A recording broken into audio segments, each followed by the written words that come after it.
Eagles. Eagles.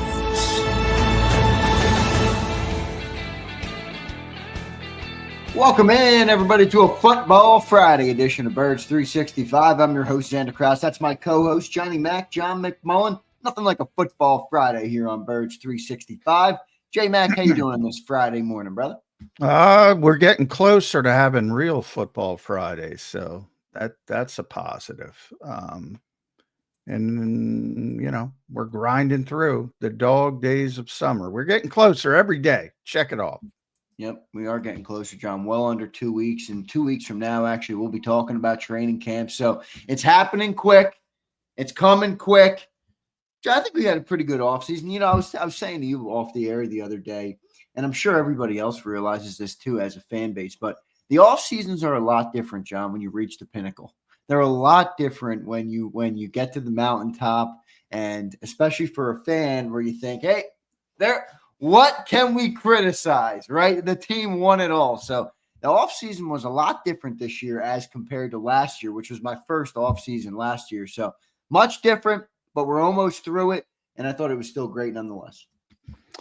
Yeah, I mean, there is a lot different, and Nick Sirianni's talked about this a bunch of times over the years because this has been a good team a lot, and they've won a lot of games. And you know, there's different things when everybody talks about adversity, and it's going to happen to every NFL team, even the best teams in every season. But it's a little bit different to handle that. Like, everybody expects to handle that. So you're working, all right, we got to handle it. We got to move forward the best way possible. Well, you know, he also talks about, and he's talking about it a lot more, and he's going to talk about it a lot more this season, and that's handling success, which is different, and sometimes just as difficult. You know, he uses the perfume analogy a few times, where, you know, enjoy it, smell it, but it's poison if you drink it. Right. So it's actually a great analogy. So, you know, everybody's blowing smoke up your you know what and telling you how great you are. You know, it's like one of those things where it's a good problem to have. You mentioned when I bring that up. Well, the word problem still is in there. It's similar to that. You know, you have to handle success. And right now, everybody is over the moon about this team. And that is something different that they have to handle.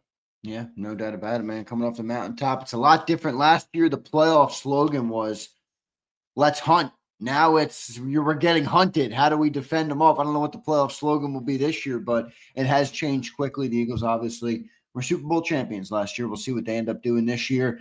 We got plenty of great things to talk about today. I want to welcome and thank everybody for being here this morning on a Football Friday. There's nothing like a Football Friday. It's just that feeling. It feels good. Brandon Howard, what's up, brother? Ethan, what's going on? Kyle's in here. Shady Westbrook. Tony, what's up, Tony? Real Zeal. Appreciate everybody for being in here. Daz, Sunblack, Izzy, Kyle, Mike, appreciate all you guys. Jeff Martin, what's up, guys? Appreciate each and every one of you. And if you're listening after the fact, please hit that like button for us. Drop your comments down below. We appreciate all of you guys for checking in with us all through the off season. Johnny Mac, we're on the top 25 list, and we've had a couple surprises this week. All right, yesterday, Jordan Mailata landed. Here I'm thinking Jordan Mailata is a shoo-in for a top 5 player. He lands at 6. Cooper DeJean comes in at 7 above Landon and Devontae. That was a little bit of a surprise for me. And Quinion comes in at 10 above Zach Bond at number 11. So a little bit of a to each his own top 10 here, where I would probably have went a different direction. I know it's kind of a clumped list. So you and Ed, you know, I like the system you did though. So, but we will see who comes in now, John, at number 5, and I got a feeling we're going to have a lengthy discussion today on the number 5 player. The floor is yours, J-Mac. Let's keep rolling down the list. Number 5 on the Philadelphia Eagles is who? Jalen Hurts, quarterback 1. So, you know, We know what this is going to be, and some people are going to say that's insane. He should be number one, and some people are going to say he shouldn't be that high. Again, I try to explain the definition of the list. Not most important. That's Jalen Hurts. He's the quarterback. Who does their job the best? And I think if you look at the names that haven't come up, and there's only 4 of them, and everybody can figure that out. Right. You really want to argue that he does his job better than they do their jobs? Because that's a difficult argument. So yeah, I don't think I would make that argument. I think even some of the biggest Jalen Hurts fans wouldn't make that argument. I mean, you're talking about. I think a bunch of people are logical and will understand that, but I think there's a bunch of people who are illogical and do not understand that. So, and that's why you have all this. We talked about it on Wednesday with Mike Gill, this perception of disrespect, which I don't see. In fact, I think it's the exact opposite. I think people around the league have tremendous respect for Jalen Hurts. But, this is the best roster in the NFL when it comes to, again, I go 17 deep of tier 1 players. And I think when you look at, you can argue some teams have better depth and things like that. But as far as tier 1 players, nobody's deeper than that. And they were probably deeper last year. Not probably, definitely. Nobody's deeper than that. And we can do it in alphabetical order because I don't want to give it away. But the 4 names left are Saquon Barkley, A.J. Brown, Jalen Carter, Lane Johnson. I don't think there's any insult to Jalen Hurts being behind those guys, man. Well, there shouldn't be. There No, shouldn't there be. isn't. But I really think people are going to agree. I mean, Yoss says Hurts is a great player on a team full of great players. I think that's really what's going on here. I agree with that. Yeah, and I'll be honest. Let's see, 20. Ed had him at number 5 on his list. I had him at number 8 on my list. Well, can I guess the other 3 you had above him? You had Mailata above him? Yes. You had Landon above him? Yes. One more, and you had Zach Bond above him. Correct. Boom. Well done. Boom. Correct. And I don't think that's an insult by any stretch. John, I don't either. Those are 3 very good players. I just named those 3 players. Yeah. So Jalen, boy, Ed really bolstered up some of these guys though at the tail end of this list. Eddie threw a wrench in some of your picks there, Johnny Mack, and kind of messed it all up. Yeah, I mean that's what right. That's getting 2 opinions. That's what it does. Exactly, and it's hard to take the impact of the position out of it for a lot of people. We talked to some other people on the list that we had somewhat, there's no huge disagreements, but somewhat dealt with projection, really with Cooper and Quinion, more than say Landon Dickerson, who's done it now for really 3.5 consecutive seasons. Zach Bond, first team All-Pro, but I did talk to Ed via text because he was out in California, but, and I told him I ripped him about how low he had Zach Bond. And he said, and when we get him on next week, hopefully he'll say, he gives Fangio a lot of credit for that. And I get that, Zach Bond did nothing in New Orleans, basically. And all of a sudden he shows up here and Vic uses him correctly and he turns into an All-Pro. But I don't think you can play like Zach Bond because you're schemed up. Like first team All-Pro, yeah. I mean, that's a different beast. Yeah, exactly. So I love Vic Fangio. People that watch this show know that, but ultimately, you don't get to be a first-team All-Pro by being schemed up. It just doesn't happen. Maybe Pro Bowl, I could buy that. But first team Pro Bowls. Yeah, I don't even care about Pro. Yeah, maybe Pro Bowl, I could buy it, but first team All Pro that's a different beast. And we had 2 of them last year, so Zach Baum was one of them. And he didn't make the top 10. Yeah, that's crazy. Zach Baum outside the top 10. That's the one. All the other ones from Ed, I can live with. I mean, I might not agree fully. I can live with them. Vaughn falling that far is crazy to me, but I get it. I understand where he's coming from to some extent. I just wouldn't agree with him. Yeah, well, me too. That's why.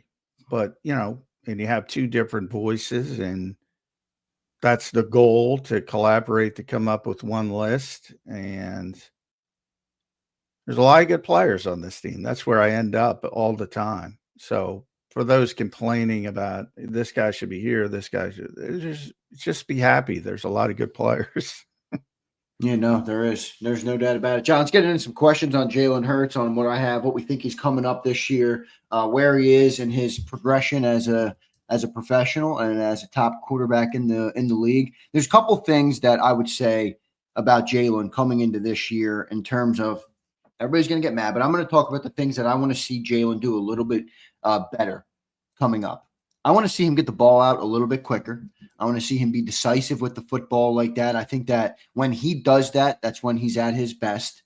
And I want to see him take another step forward, which I think he did, and he showed it even at the most at the end of the year. But last year was the first year post Jason Kelce where he managed everything at the line of scrimmage. I really want to see him take control of that to another level and own the offense. He did it, I think, very well last year, but it's your first year. Now I think going into another year with that, he's going to have a really good opportunity to kind of really run the field. And if he gets the ball out quick, if he gets the team into the right plays, as Brady talked about on that clip that we reference a lot here on the show, I think the sky's the limit for Jalen Hurts. I don't know what you think about that. What are your thoughts?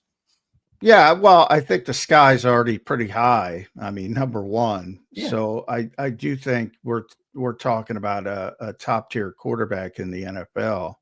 I do put him in, behind the big 4, so to speak.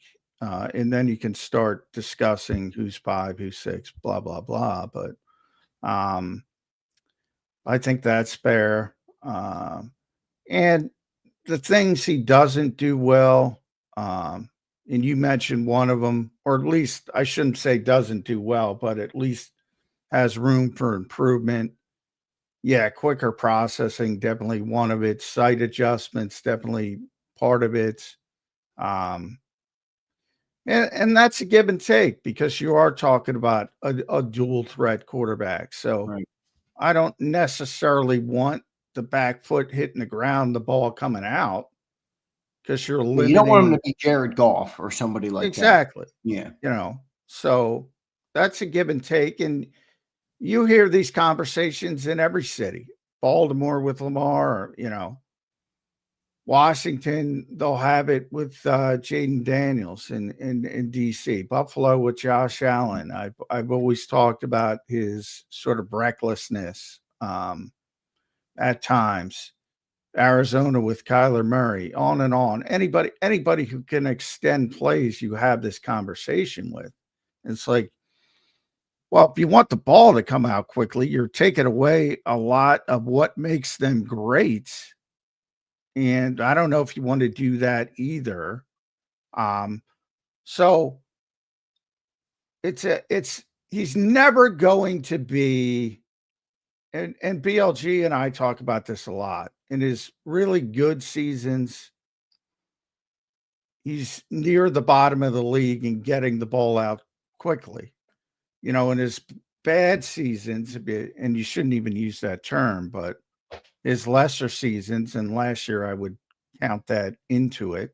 We're only talking about 4 seasons, but he's a little bit later throwing the football. So it's a tightrope. You want it to come out a little bit, but he's always going to be at the bottom of the league when it comes to time to throw. Like we talked about Joe Burrow. Poor Joe Burrow's got to get the ball out because he's getting murdered. Right. But he's got the 4th quickest release time. Well, Jalen's always going to be bottom 5. So is Lamar.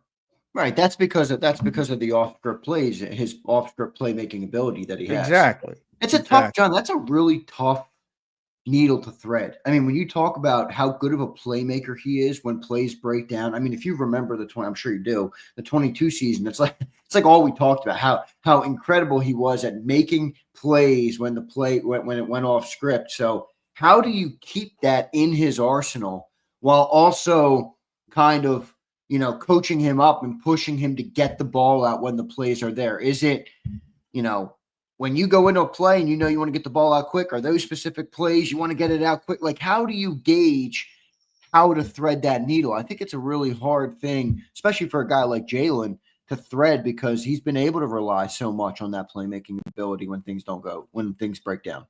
Yeah, that's the whole trick. It's very difficult. Right. And you're constantly having that back and forth.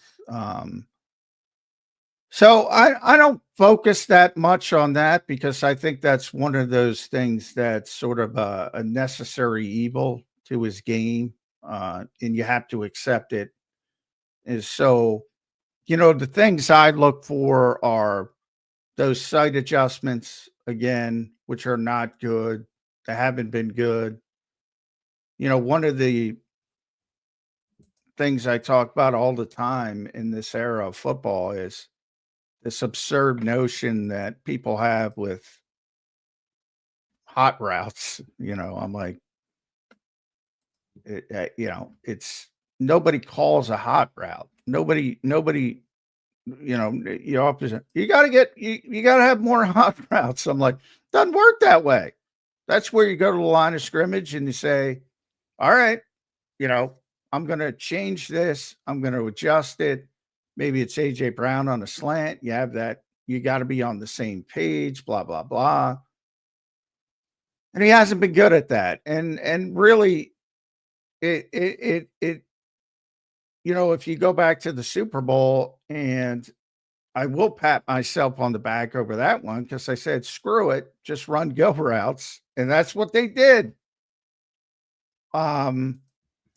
Which is not where you want to be consistently. Obviously, work to a high degree in the biggest game, but you can't do that over a full season. So he's got to get better at that. And then, do you think because last year was the first year post Kelce, that there's a lot of, I would look at that and say there's a lot of room for improvement. Last year, obviously, he had the Hall of Fame center, and as awesome as Kelce was, there was some downsides from the quarterback's perspective to what Kelce did at the line of scrimmage. You talk about the hot routes and some of those things. Like, maybe now with another year under the belt, that's kind of what I was referencing when I said a couple of things I wanted to see him improve at, is maybe some of those things come into it. Agree or no? Well, yeah, you should. And that's just the nature of getting older and more experience. I mean, you should get better at that stuff every year. And as you become more comfortable. So yeah, there's tons of that's where probably there's most room for improvement in Jalen's game. And then the other aspect that is sort of modern football in general.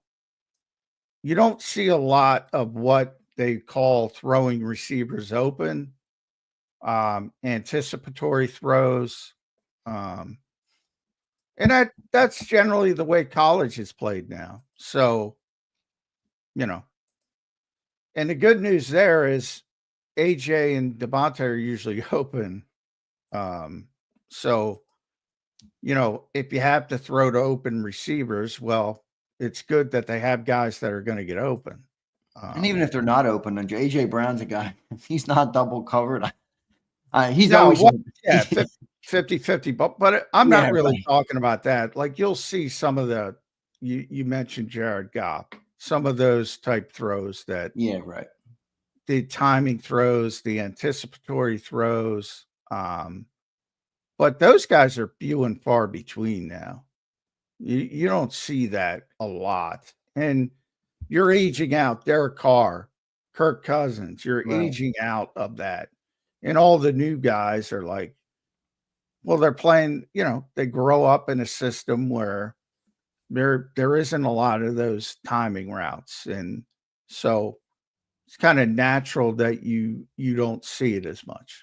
Yeah. And who do you think would be the quarterbacks that are like that now? I think Goff comes to mind. Obviously, Burrow maybe a little bit comes to mind because he's a pocket guy. Maybe a Baker Yeah, Mayfield comes to mind. Goff, as I mentioned, well, Derek Carr just retired, but Kirk Cousins, got benched because he's getting older. But those are the guys. You throw some Herbert in there, I'd say. The league is changing, John. A lot of dual threat quarterbacks, man. It's really amazing. Sam, which everyone loves, Sam does it pretty well. Sam Darnold, Brock Purdy does it really well. I would say, he might be, besides Joe, he might be the best at that particular part of it. Yep. No doubt. John, what do you think? I know you said that you think that this was one of his lesser seasons, and I do think the context is important in that his lesser seasons are still pretty good. So that's the good news, is that the lows are not as low as they could be. But do you think this is a bounce back season for him in terms of the context of which you talked about that? Or do you think this is kind of the player he is when you're in a run heavy offense with less RPOs and some of those things?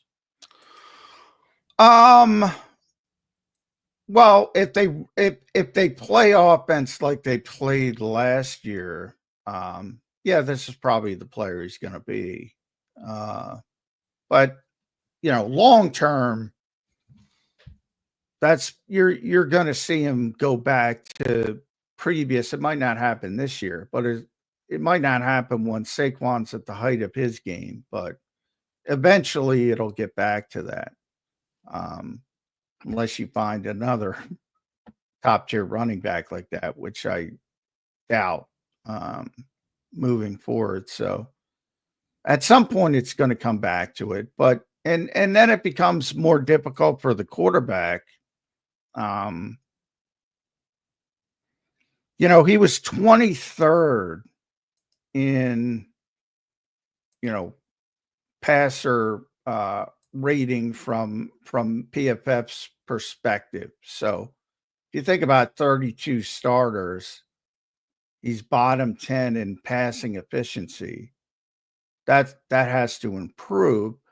But part of the reason why is because they didn't throw it a lot. And if you don't throw it a lot, it's tough to get into a rhythm. So,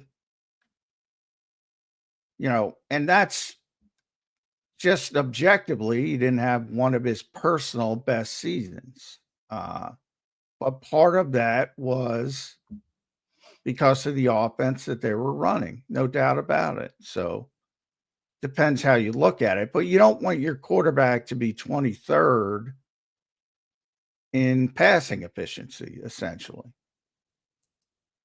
You don't want your quarterback to be bottom 10, especially when everybody considers them to be top 5 in Philadelphia. Right. Well, you don't want him to be bottom 10 in passing the ball and being elevated by his, running abilities and things like that. Yeah. John, did you see a significant difference from week 1 last year to the Super Bowl in his handling of the offense at the line of scrimmage? Well, I mean, it's tough to, week 1, he didn't play well. That was just an ugly game. A lot of turnovers. Probably could have had more turnovers. And that played into the bye week, the early turnovers in the season. Played into the scale back at the week 5 bye, which I thought was unfair. I said pretty consistently. But I mean, yeah, obviously through the season he progressed and he played better, so it looked better. That was probably his worst game of the year. I mean, week 1. He was, a lot of turnover worthy throws in that game, as they call them. which is ironic coming off the training camp, the much hyped training camp where he didn't throw an interception. And then he came out really poorly, but I'm kind of hoping he has a lot of interceptions in training camp this year. No, I mean, like, literally, like, go out and get, like, I think that's what happened, is that he protected the ball so much in training camp, whether right or wrong. And when you get to the fast-paced game, it looks a little different. Defenses look a little different. They come at you different, and I want to see him kind of get settled into that, because I think once he's settled in, it worked a lot better. I'd like him to get over that hump in training camp. Stop worrying about what Elliot Shore Parks tweets out in terms of camp stats, Well, I will say, sorry, I'm thirsty this morning, but I will say that the fact that he was trying to protect the ball in practice is silly. I hope that's not the case. But that stuff seeps into the, I always joke, to Elliot's credit, like now I go on Twitter and I see Cleveland reporters tweeting out stats from practice. So he's created sort of this groundswell around the NFL. And for all the talk of, we compartmentalize, we don't pay attention to that stuff. They pay attention to that stuff. And then it becomes almost a self-fulfilling prophecy of, why are you not trying to test things in practice? That's what you're supposed to do. Right. So I would agree with you. I think no interceptions in training camp is a bad stat. I really believe that. Because training camp is where you're supposed to test things. Can I get away with this throw? Can I get away with this throw against this coverage? How far can I push it? That's what practice is for. With getting better and getting, 1% better, yada, yada, yada. But yeah, I'm with you. That was not a positive statistic. People took it as one.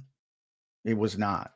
Well, I think it was proven that it wasn't positive by the way the first 4 games went. Remember, however, and guys, it's funny, fans listening might jump on us about this, but I remember what all the comments said after week 4 when we were in the bye week. Everybody was sounding a little bit of an alarm on Jalen Hurts. There were 7 turnovers in the first 4 games. They were 2-2. It didn't look pretty, and everybody had question marks. So I think it's fair to say that he struggled with the turnovers early, and that's part of why they switched the type of offense they played. Now, with that, John, given how much success the quarterback had in 22 and 23 in terms of off script, has the team become too system dependent for a quarterback like Jalen Hurts? Do you worry that the margin for error has been lowered, which it has, and we've talked about that, even though they still won, and now you've kind of put the playmaking off script quarterback in a system where he doesn't have as much opportunity to make plays off script? Do you think that's a concern or not at this point? Well, to me, it's a concern, but it's tough to argue that when you win as much as they won. But you just brought up the whole point of it. To me, it's increasing. The whole point of it is to increase your margin of error. Now, they decreased their margin of error, and they still won the Super Bowl. So is that really a good decision? Well, I think 99.9% of the people would say that was a good decision. And, I always talk about people much smarter than me talking about things like problem solving and things like, living productive lives and those types of people that, leaders and Nick Sirianni's approach and all that kind of stuff. But, far beyond football. And anybody can Google this today, decision making, problem solving, however you want to describe it, a good decision doesn't necessarily guarantee a good result, and vice versa. A bad decision doesn't necessarily guarantee a bad result. And could you also say a good result doesn't prove it was a good decision? No, and that's the difficult because it's not tangible. Right. It's not tangible. That's where it But gets hard. That's where it gets tougher. the idea for all these people who are study this and much smarter than me say, if you stack good decisions, you're more likely to get good outcomes over the long haul. Whereas if you continually make bad decisions, well, one time it might work out, but the more you do it, it's not going to work out. That's how I kind of feel with this run heavy approach. Now, I may be completely wrong because they're the ones zigging when everybody else is zagging. And I brought up this Army Navy sort of comparison a couple times. Nobody else plays like the Eagles offensively. You could argue Baltimore a little bit. Nobody else plays like the Eagles. So the rest of the league is trying to stop the rest of the league. And you say, well, we got to play the Eagles, but we really can't spend a lot of time worrying about, somebody's going to run the football that much, because then we got to go back next week and play 4 straight games against teams that are going to pass it heavily. So the Eagles might be ahead of the curve. And I wouldn't even say might be. They are ahead of the curve right now. And my best description of that, which I brought up a number of times, is Eagles defense versus Eagles offense. Well, objectively, the Eagles defense was better than the offense last season by every measure. And again, this is an intangible, but I truly believe the Eagles defense, if they had to play against the Eagles offense, would get bulldozed. Yeah. Because of the way the Eagles played. So could that be proof then, John? If they were the best defense in football, which they were, and they couldn't have stopped the Eagles offense, could that prove that the zig was actually the right move? Because the best of the best in the NFL wouldn't have been able to stop this offense based on the way the new players are, the size of the new players, the way that teams play now. Could that be proof that the zig was the right move, even if traditionally you would think it lowered your margin for error in the modern game? Well, it was proven to be the right move in the short term. I'm not talking about the result, though. I'm trying to leave that out of it based on what you said. I'm trying to put into the context of, if the margin for error goes down when you're a running team, but the best defense is still not built to stop that, then couldn't that be now flipped and improved your margin for error? I mean, if the best defense in football can't stop you, who can stop you? Well, I would say no. And proof of that, by the way, is 2 different things. The Eagles keep trying to evolve and get better with the passing game. So they know it, that long term, this is not sustainable. And the second part is, again, all the things that have to go right, which I've said a number of times. You got to play from the lead. You have to have the number 1 defense or a top 5 defense. You have to have all these complementary aspects to make sure that you're not behind in the fourth quarter, where everything is off kilter. And then if you don't have all the other stuff accentuating your philosophy on offense, all of a sudden your philosophy on offense, still the same great players, is derailed by the fact that you're going to have to throw the ball anyway to get back in the game. And the Eagles are well aware of this. Right. So if you can guarantee they're going to have the number one defense. Right. So the complementary nature of last year can't be left out of the equation. Yeah. If you can guarantee Saquon Barkley is going to be healthy for 21 games, yeah, it's probably a good way to play. But is that sustainable? I wouldn't, certainly not long term, it's not sustainable. Can you get another year out of it? Maybe.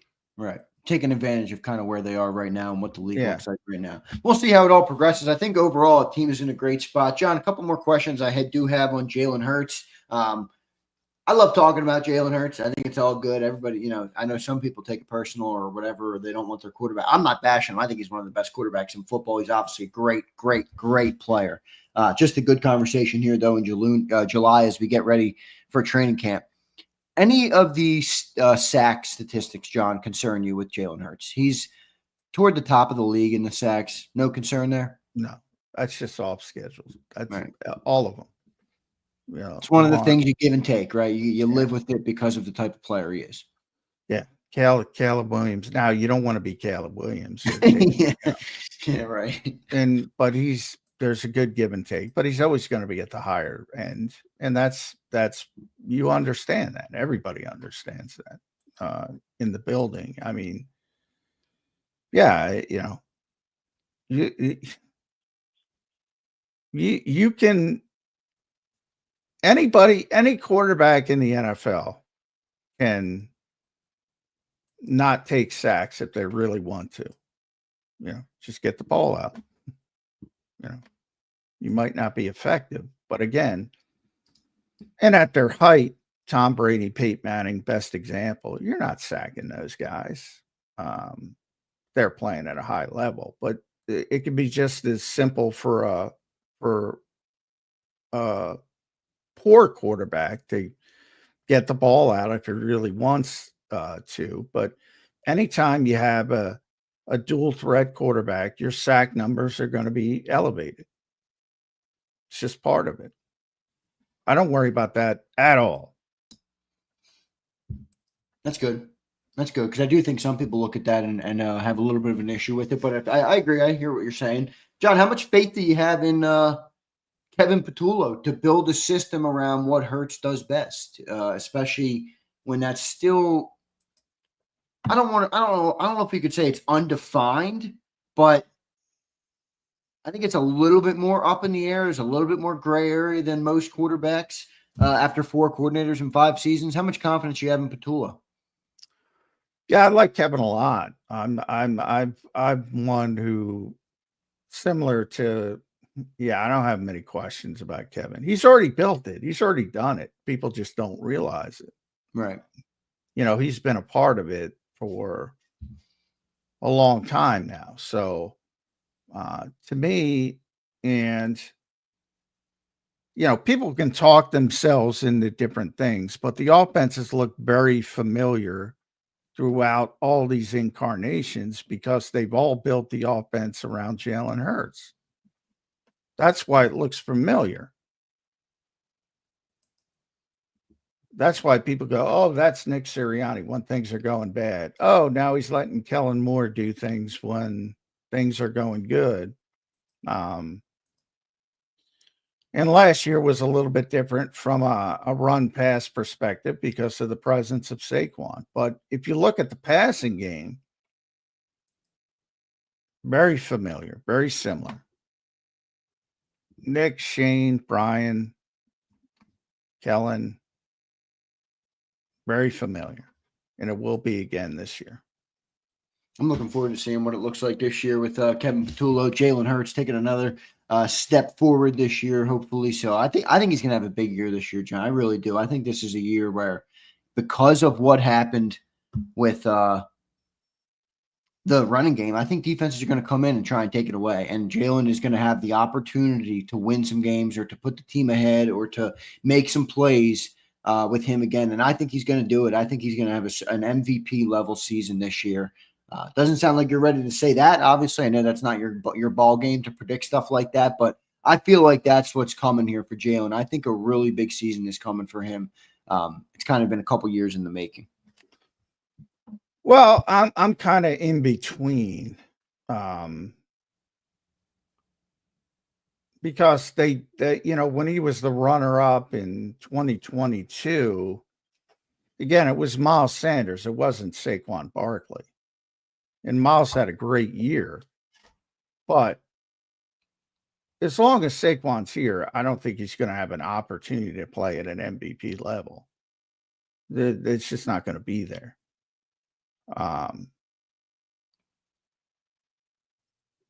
Which is fine. I don't have an issue with that. But yeah, to get at that level, you got to throw the ball and you got to put up numbers.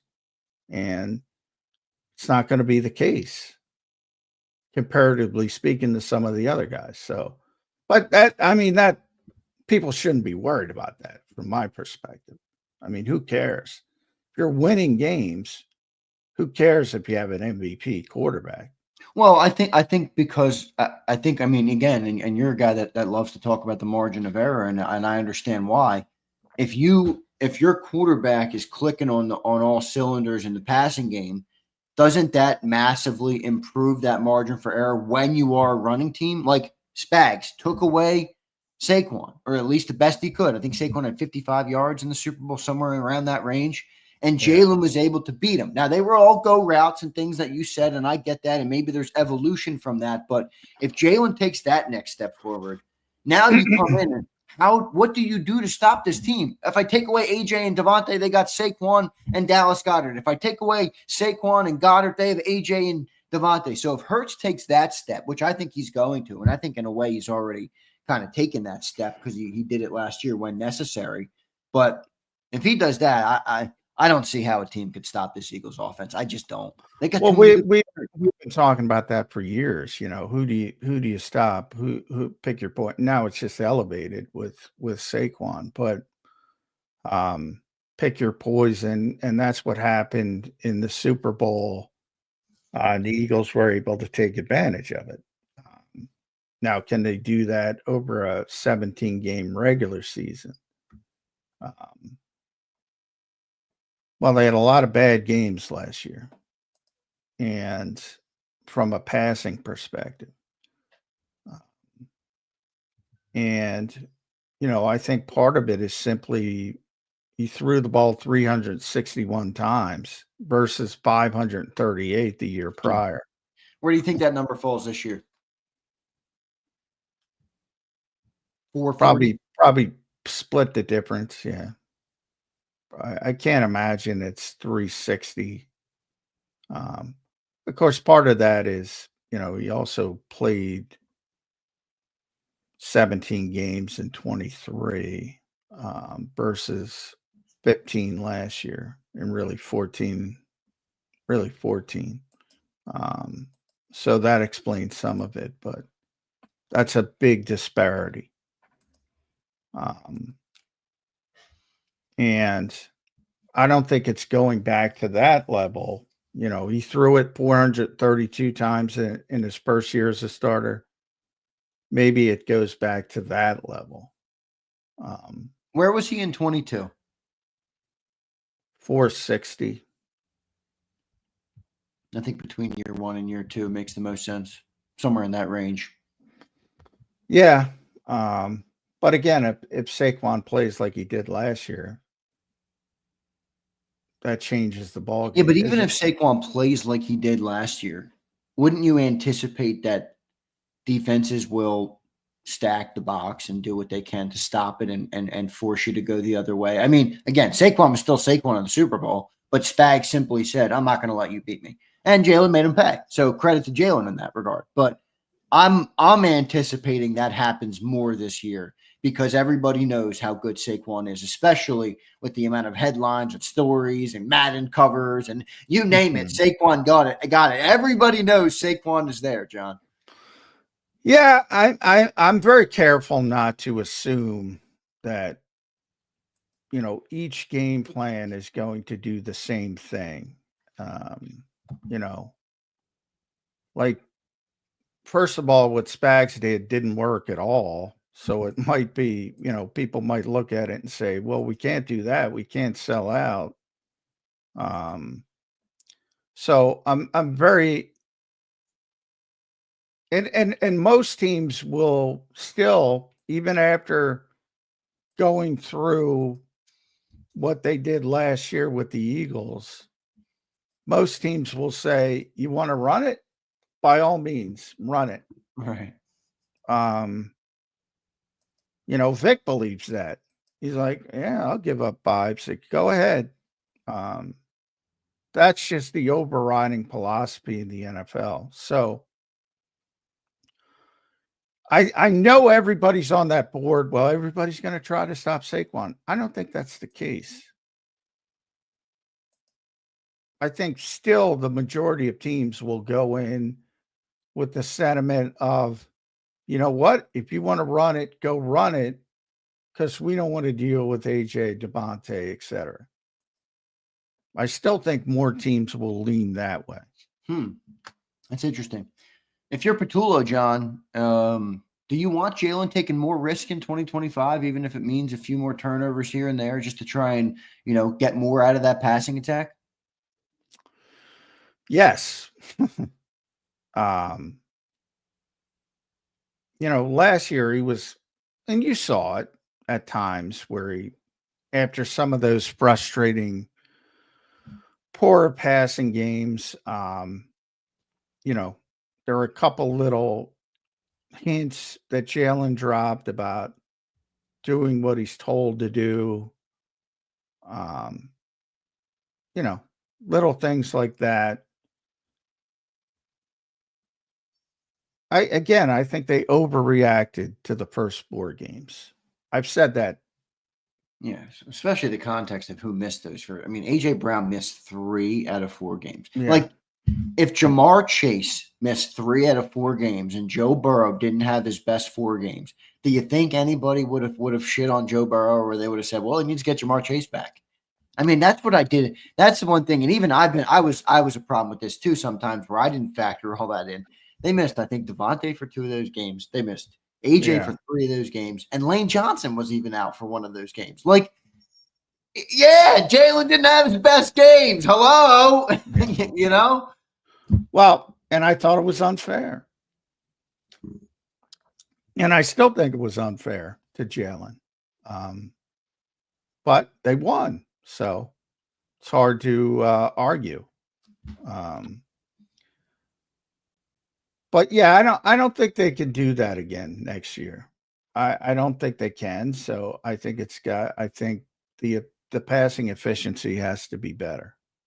That's where I wonder, John, right there, where if I think where I use that word circumstantial, where I think that comes into play, because it was unfair to Jalen, yes. But do you think when they made that decision, they did it with the idea that that was going to be their new offensive identity, or did they do it as a spark plug for when they were a little bit, you know, struggling on the offensive side of the ball? It's like, I liken it to pulling a goalie in hockey or whatever sport you like, whatever you would liken it to. I liken it to pulling a goalie in hockey, where you might not want the backup goalie to become the starting goalie, but for right now, we need a spark.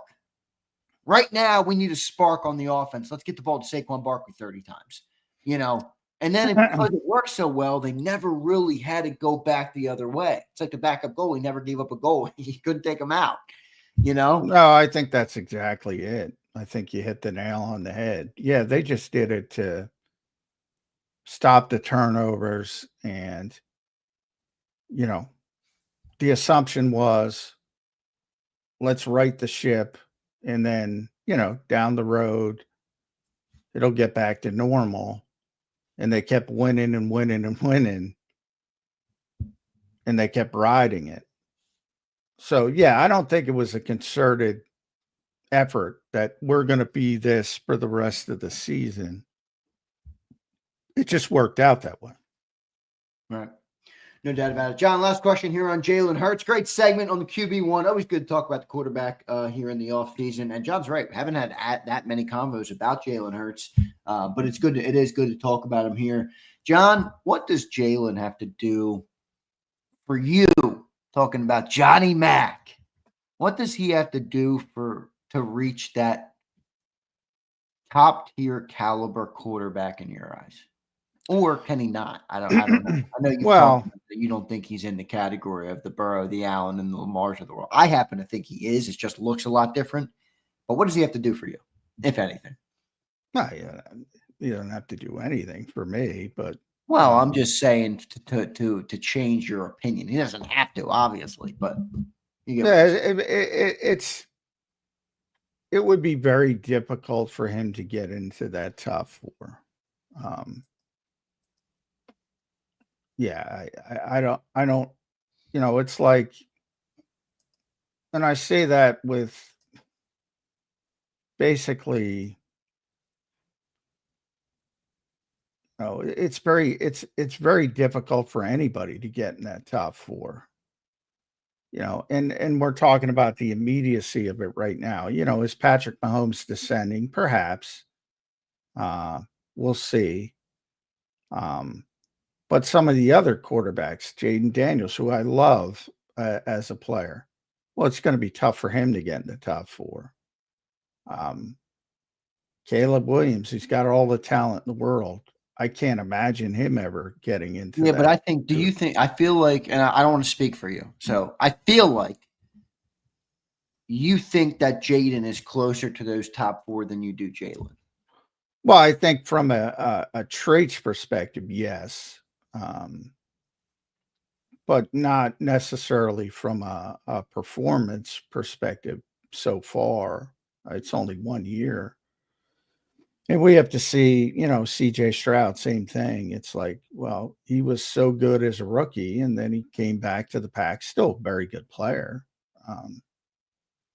So you have these ups and downs, but, no, I don't think he's at the level of those top four. Now, they'll age out at some point, like everybody does.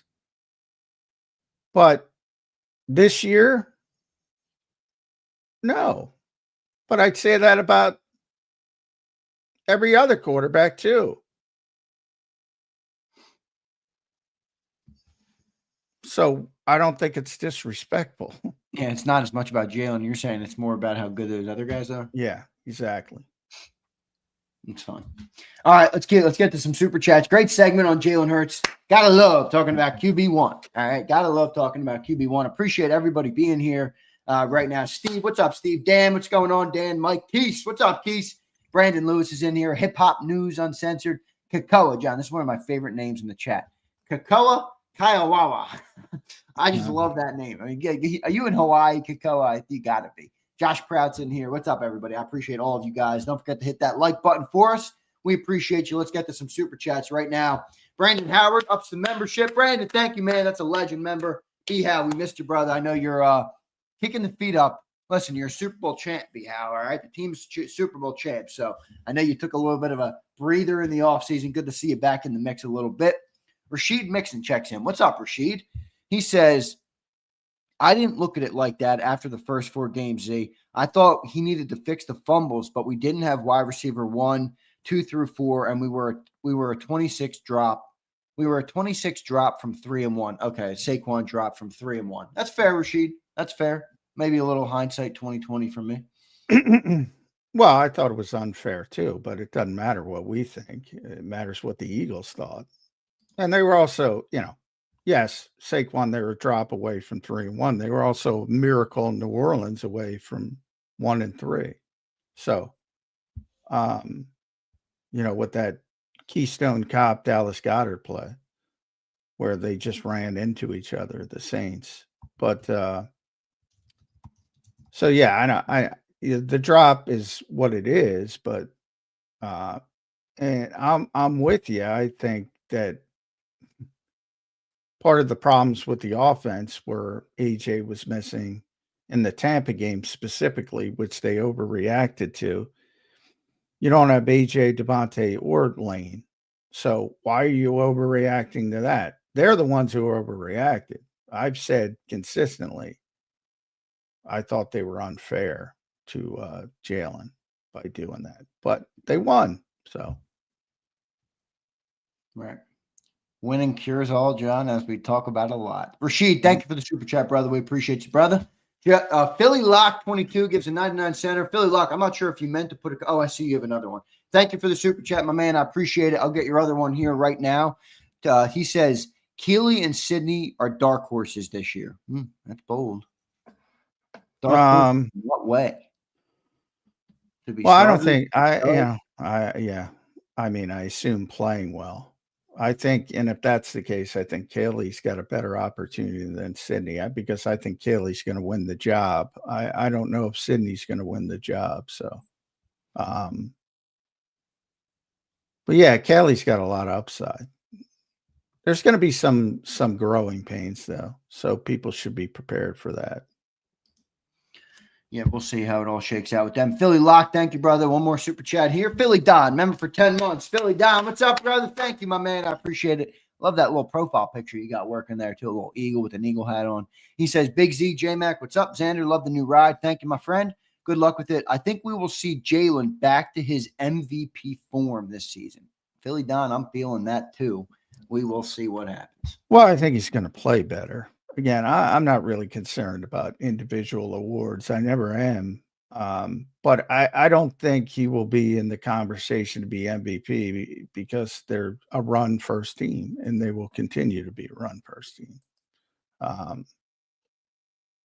So you need to play a certain way to be in that conversation. And I just don't think they're going to play that way. We'll see what ends up happening. Philly Don, thanks for being a member for 10 months. Thanks to all of you guys who are members on the channel, especially all through the summer. It's much appreciated. Definitely helps keep us on the air all through the summer, as we promised you guys we would be here all summer. And here we are now, just 2 weeks from training camp. For those who stuck it out with us, we appreciate you. For those who are coming back on board, it's great to see you back here. And for those who have friends who are still not back on board yet, send the text, send the link, get them back in here. It's time to talk Eagles football. I'm done with the Phillies. I'm done with the Sixers. I'm done. It's Eagles season, everybody. All right. Now we'll still be following the Phillies because they maybe have a chance. But You guys know when the Eagles start, come on.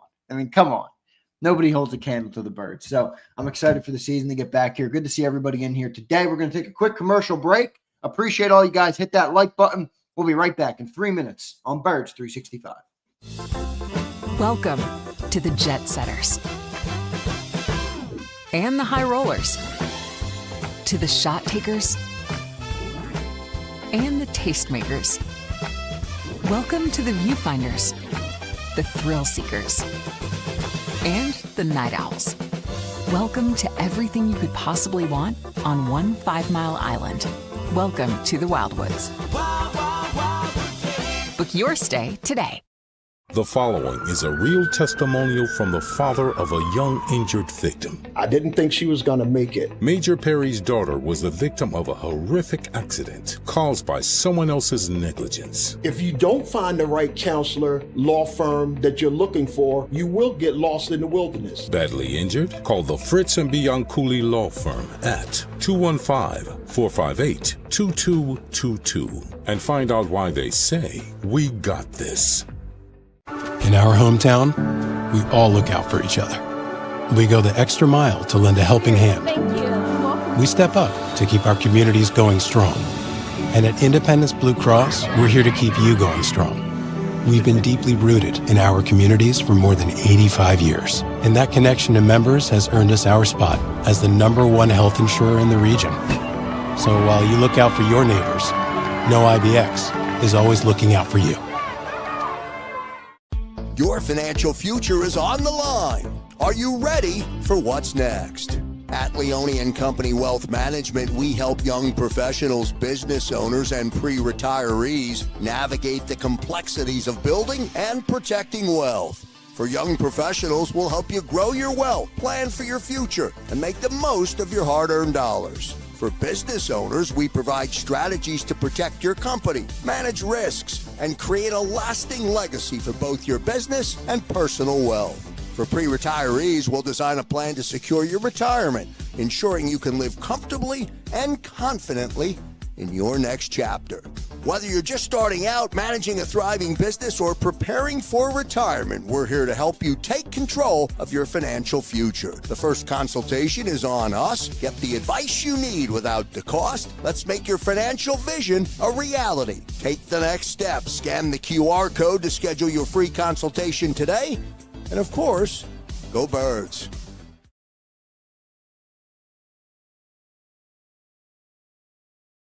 Welcome to the Jet Setters and the High Rollers, to the Thrill Seekers and the Night Owls. Welcome to everything you could possibly want on one 5-mile island. Welcome to the Wildwoods. Book your stay today. EAGLES, Eagles.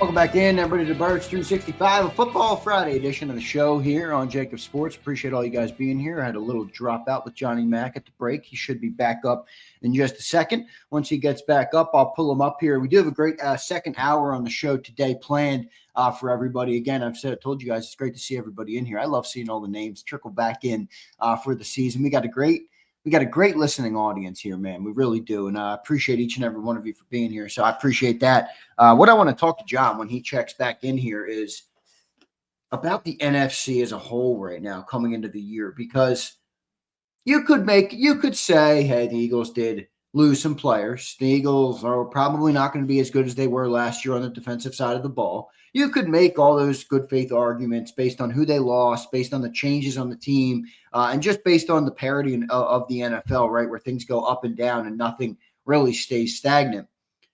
But I would say this. If the Eagles were this far above the rest of the NFC, and they proved they were because they blew the Commanders out in the NFC title game. I mean, they wiped the floor with them. 55-23? So we're that much better, all right, in that game. So we're clearly the dominant in the NFC. If they come back like this, did the rest of the NFC get better?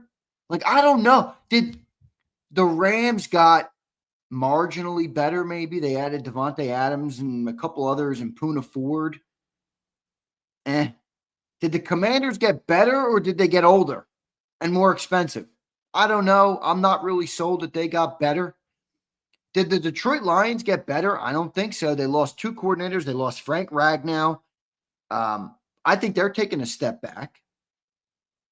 Did the Cowboys come up to the pack? I don't see it.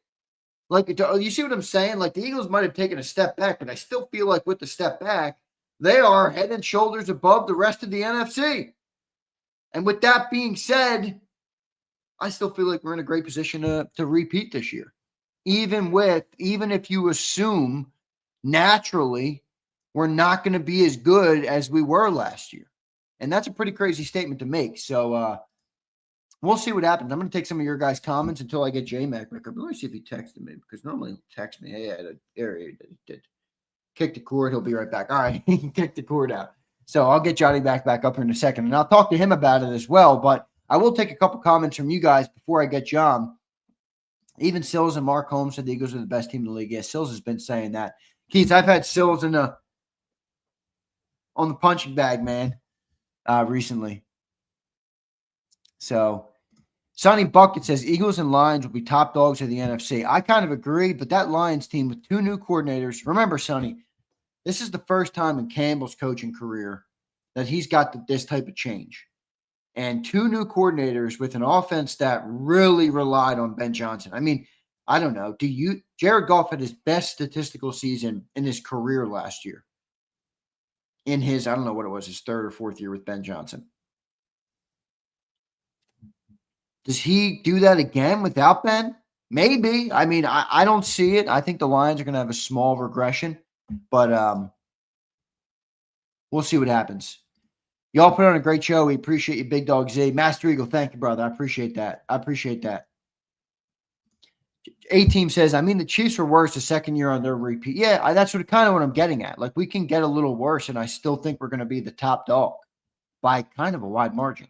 Texas T checking in. What's up, Texas T?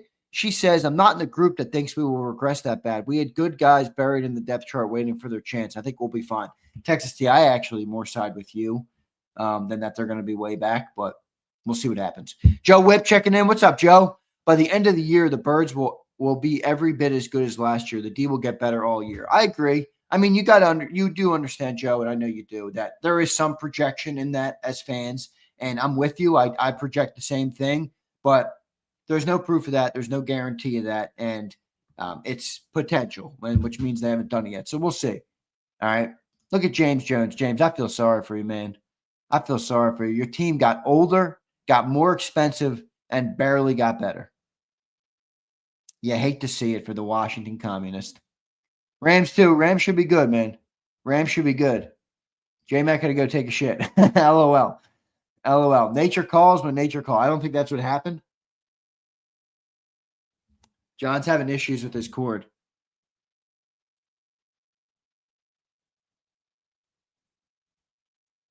Let me just text John. Sorry, a little business on the air.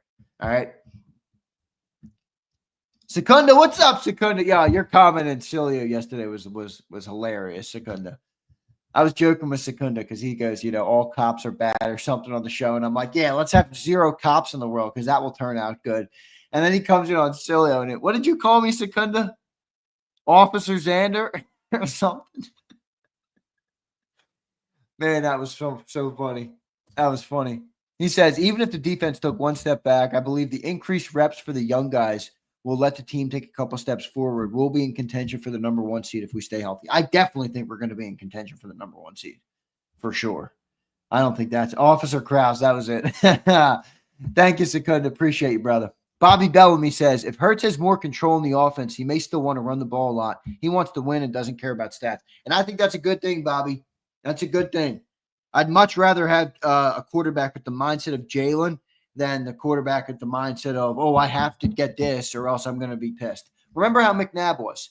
And McNabb was a great football player, a great quarterback.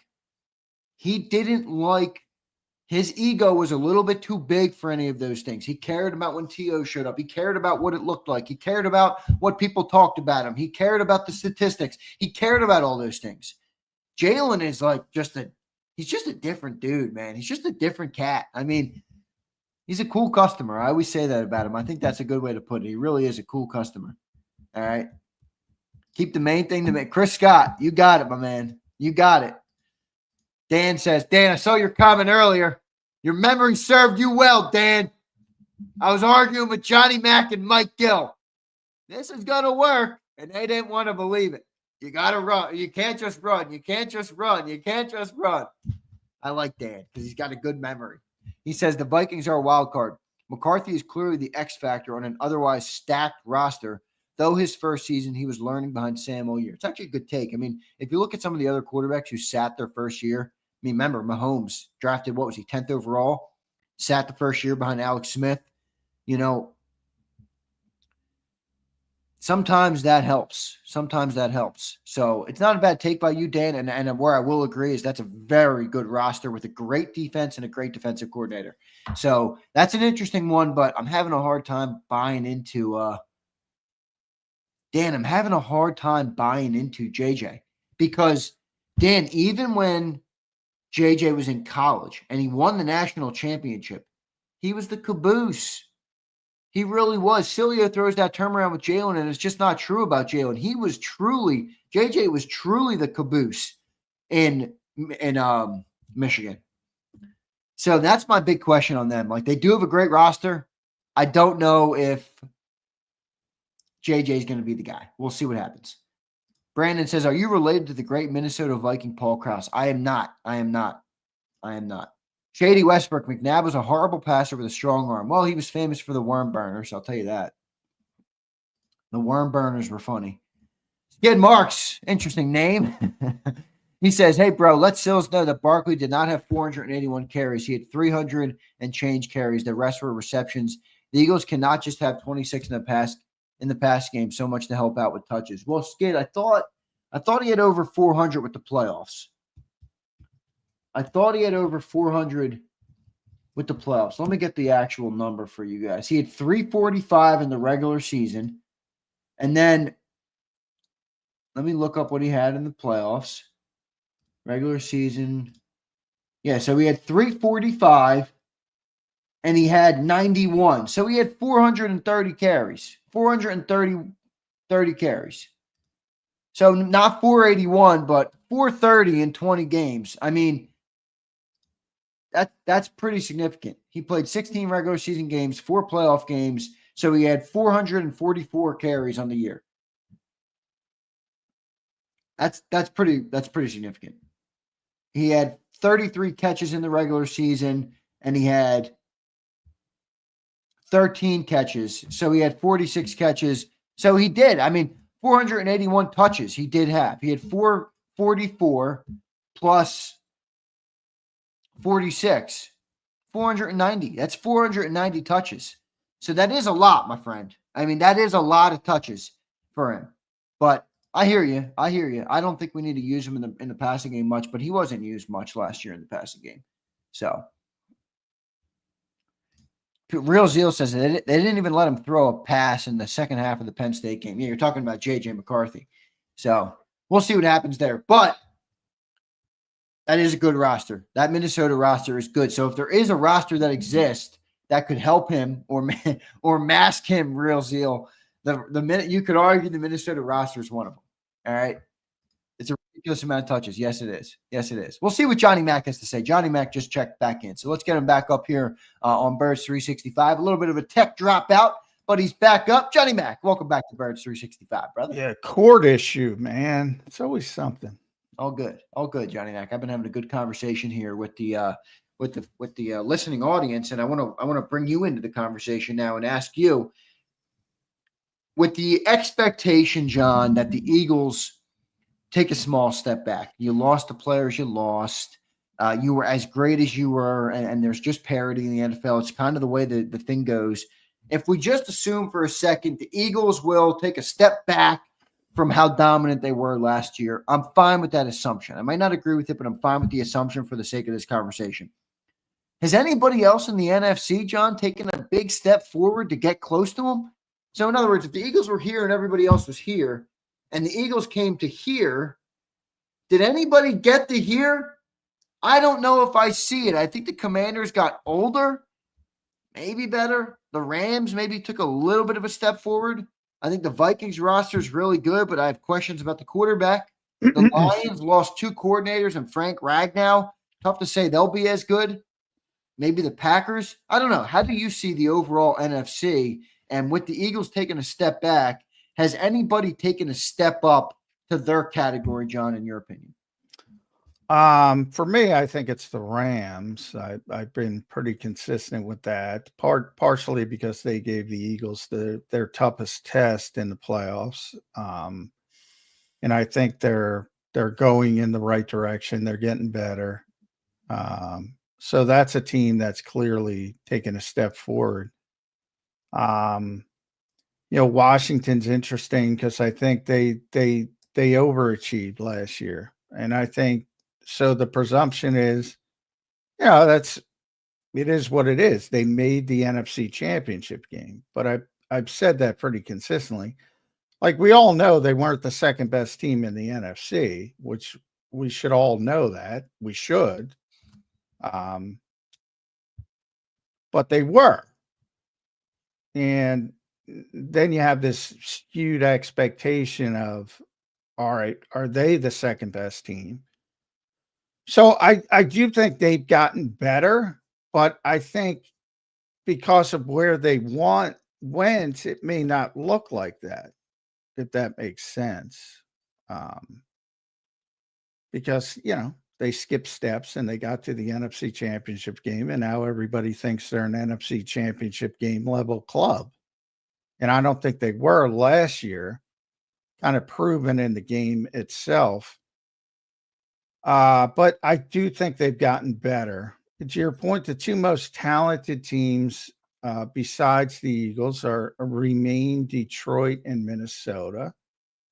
But Detroit, as you mentioned, lost both coordinators, an all-pro level center to retirement. That sounds familiar. In Minnesota, lost their quarterback, and they have a completely unproven quarterback. So it's tough to say they're going to be as good as they were last year. But there are teams, and most notably the Rams, that I think have improved, and I think the Commanders have improved as well. Yeah, I agree. I think that's pretty good, the way you laid it out there. I don't think the Commanders got that much better.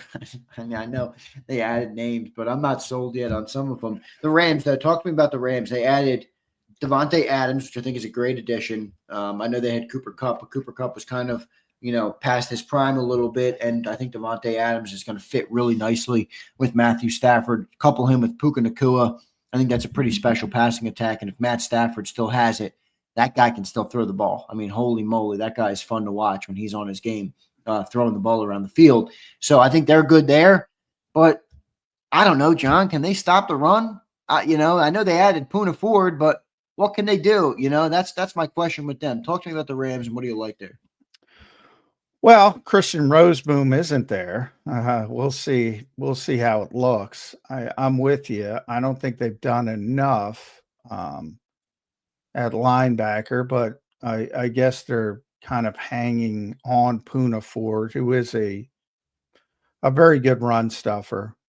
And that's a give and take, because that means, one of their great pass rushers won't be on the field. So there's sort of a back and forth there. But yeah, Troy Reeder, Omar Speights, Chris Paul Jr., those are your linebackers. That's not good. And I'm not talking about, again, the labeling of the NFL. I'm not talking about Jared Verse. He's an edge defender. I'm not talking about Byron Young. He's an edge defender. I'm talking about their inside linebackers. Are still not good enough, but everybody's got holes. Problem is, do they match up better with the Eagles? And I'd say slightly, because they brought in Poona, and Poona is a very good run defender. So maybe that helps enough to get them over the hump. You think this year's NFC is a little more competitive or as competitive as last year's NFC was? I mean, I think you had the 3-team race. You have Eagles, Lions, Commanders, add in the Rams, add in the Niners. Would you add in the Niners? Yeah. I'm back on the Niners from the perspective of if guys are healthy, and that's a big if. I mean, Trent Williams and Christian McCaffrey specifically are veteran players who long injury histories, getting older, so you can't just say they're going to be healthy. But if they are healthy, there are problems, obviously. And they got the 4th place schedule. So that helps. And there's a reason why there's a worst to first in the NFL every year. And the 49ers might be it this year. But they're certainly going to be, I think, back in the playoff conversation at the bare minimum, I think. Yeah. I don't know. I'm struggling to buy them. I think some of those health concerns and the depth questions. I mean, I don't know. How much do you think the loss of Deebo Samuel is for them? Yeah, I'm not. Yeah, I know I'm not the biggest Deebo guy either, so I'm kind of with you. But remember, I think Purdy is more of a product of his system than he is a maker of his system.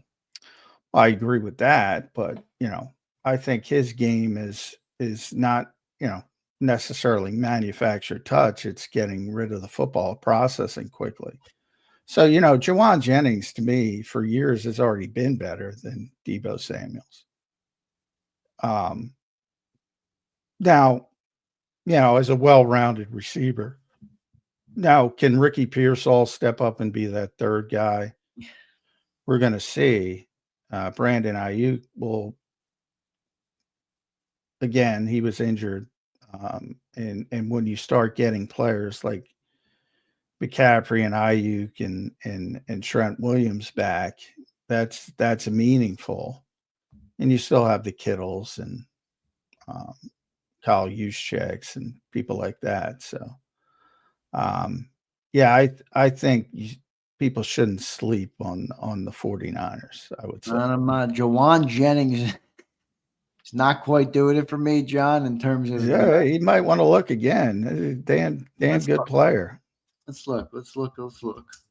You're right. I might have fallen into the trap of he's not a big, he's not the hugest, biggest name. So I'm not 6'3", 212, 113 targets, 77 receptions last year for 975 yards. He's older though, man. He's 28. That's not bad. Yeah, he could be an option. I mean, I just don't know if he strikes fear into my heart, but I guess he could be a good serviceable wide receiver too. Yeah, he's I think you're going to be surprised. He's already, like I said, he's already been better than Debo. Debo had the reputation. Well, I will say this. Purdy did like throwing the ball to Jawan Jennings. I mean, even just looking at the last 5 games of the year, he had 10 targets, 6 targets, 9 targets, 8 targets. So he was getting the ball. Yeah, he's a good player. And I think that's an improvement for them, to him over Debo Samuel. So I know people big name trap, but he's first of all, he's a more traditional receiver. He runs routes. You don't need to find ways to get him the football.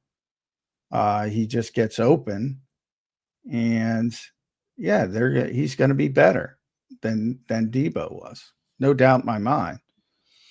Now, is he going to run the ball from the backfield? No. Yeah, right. But I don't. Which I agree with what you said about that. That's not really Brock Purdy's. Doesn't really help Brock Purdy that much anyway. Yeah. No. So yeah, I think that's a guy that will, if they don't know who he is, and they probably should, he's going to surprise some people. The NFC West, which is obviously what the Niners are in, you got the Rams, you got the Cardinals, you got the Niners, and you got the Seahawks. Kind of an interesting division. I mean, the Seahawks, I don't know if you think they got better. They added Sam Darnold and a couple of other moves that they made. You got the Cardinals. They added Josh Sweat and a couple of other moves. I don't know what you think of Kyler Murray and Jonathan Gannon's squad. Maybe are they a sleeper? I don't know. And then I think the Rams are still the best team in the West. So that's where I kind of don't know about the 49ers. What do you think of overall the West with the Cardinals and the Seahawks? And we already talked about the Rams, obviously. Yeah, I think they're the second best team behind the Rams. And they have a chance because of the schedule to sneak a division title out of it. Yeah, Arizona's getting better, but I don't think they're there yet. And who knows if Jonathan Gannon survives if they don't make the playoffs. Both cases with Shane Steichen in Indianapolis as well. In Seattle, yeah, they're probably the team that is most sort of uncertain, I would say, because of Sam Darnold and no more Kevin O'Connell for Sam Darnold, and he's also going to a team with a defensive head coach. So I don't necessarily like that fit. So I kind of put them off to the side. I think it's going to be a Rams 49ers race from my perspective. Yeah, I kind of agree with you on that front. I didn't think the other two, but I don't know. Maybe you thought that the Cardinals got a little bit better. I do like Marvin Harrison Jr. I think he's a good player. But I don't know. I just never been a huge Kyler Murray guy. Why? I don't really know. It just kind of never clicked it for me. But we'll see what ends up happening there. John, the NFC North is interesting. They had 3 really good teams last year. And I don't know what you think of the Packers. I know they made some moves in the draft. Maybe you think they got better. Obviously, you have the Lions that we've talked about. You have the Vikings that we've talked about. Very good roster in Minnesota. Questions at quarterback. And then the Bears. John, I think, and I'm going to accuse you of this too. I think we've fallen into The Bears are going to suck because they're the Bears. I don't care what move they make. And I think they're actually a better team. They're a better roster. They got a talented quarterback, and now they got a good offensive-minded head coach. Now, that's no guarantee that they actually get better, but I am wondering if they've been written off too early this year. I don't know what you think, but what do you think of the North and the Bears specifically, and the Packers, because we haven't talked much about those two? No, well, I'm from the perspective of, if you're bad enough long enough, you're eventually going to get a bunch of good players, and that's kind of what's happening with Chicago. Right. Picking at the top of the draft again and again and again. So that part of it has started to take shape. They're obviously going to be better with Ben Johnson, at least from the perspective of the offense and helping out the quarterback, similar to what I said with Kevin O'Connell and Sam Darnold last year. So I don't think there's any doubt that Caleb Williams is going to be better, and he's extremely talented. My point with Chicago is that they're getting better, but, they're in a good division where the other three teams have more talent. Yeah, so right. That's tough to overcome. Not that they're not getting better, because they are getting better. And I'm having issues again on my side. Am I coming through? You sound good. You sound good.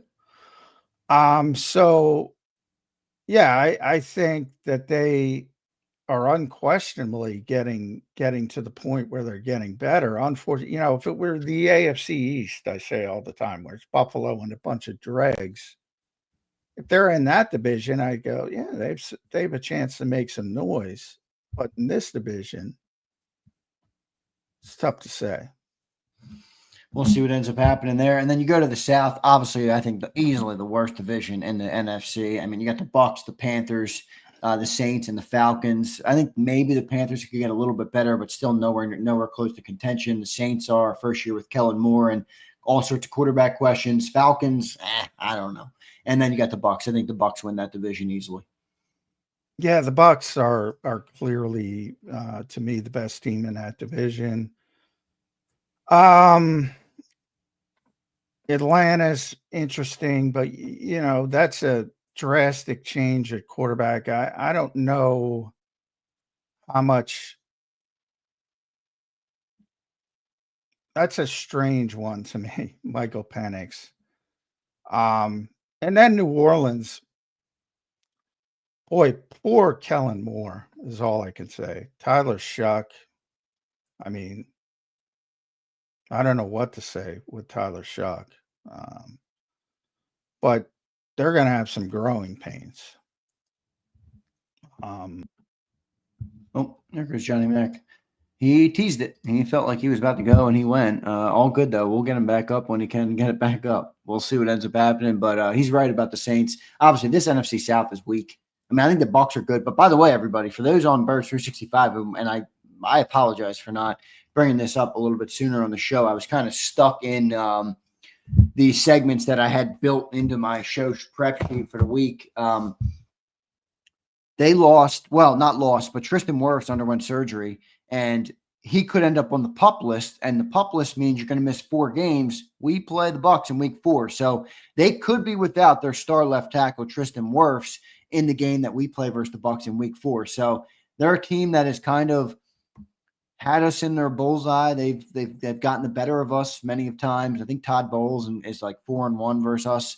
So he's been kind of I don't want to say our kryptonite, because I don't think it's to that level. It's not like they've knocked us out in the playoffs every single year. They knocked us out twice. One of them was with Brady. Jalen was a rookie. Didn't have A.J. Brown. I mean, it was a different team then. And then obviously the 23 collapse where we lost in the playoffs to them as well. But if they're without Wirfs, that's a big knock for them. That's a big knock for them in that game. So that's important context right there. And if they lose that, man, that's which I think they're going to, by the way, that's going to be a big hit for them. That would be like us losing Lane Johnson or Drew Mailata, for a game. You obviously don't want that.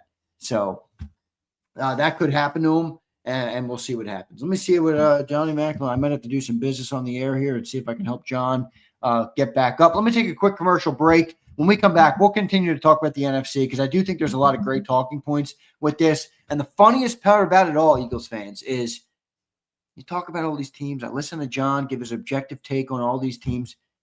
Does anybody feel like these guys are as good as the Eagles? I mean, seriously, I'm trying – take my Eagles cap, get it off, take my Eagles glasses, break them and throw them away. Do any of these NFC teams sound like they're as good as the Eagles?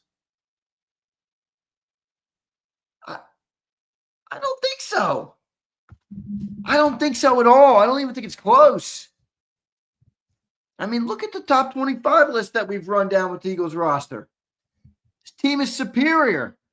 So I don't know. I feel like this team is in a really good spot. And again, I don't want to feel like I don't want to blow smoke out your ass. I always be honest with you guys. If I thought the team was going to suck, I'm an Eagles fan, but I would tell you I think they're going to suck. I think this team is by and far the best team in the NFC.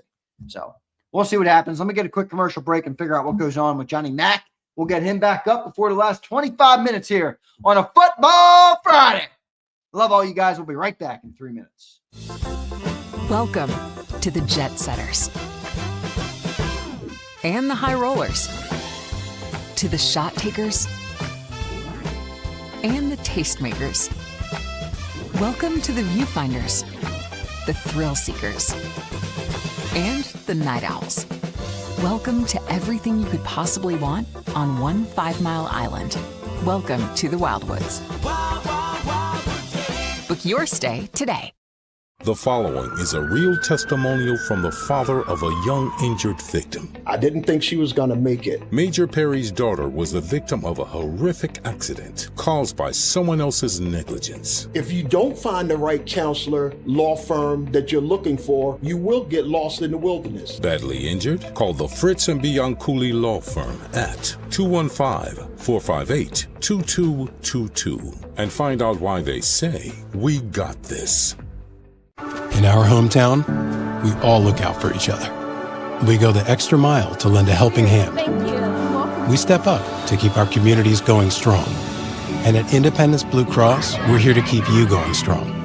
We've been deeply rooted in our communities for more than 85 years. And that connection to members has earned us our spot as the #1 health insurer in the region.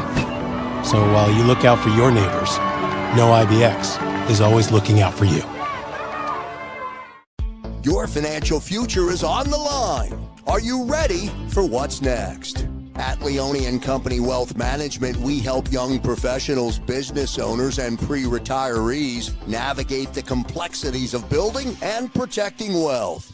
For young professionals, we'll help you grow your wealth, plan for your future, and make the most of your hard-earned dollars. For business owners, we provide strategies to protect your company, manage risks, and create a lasting legacy for both your business and personal wealth.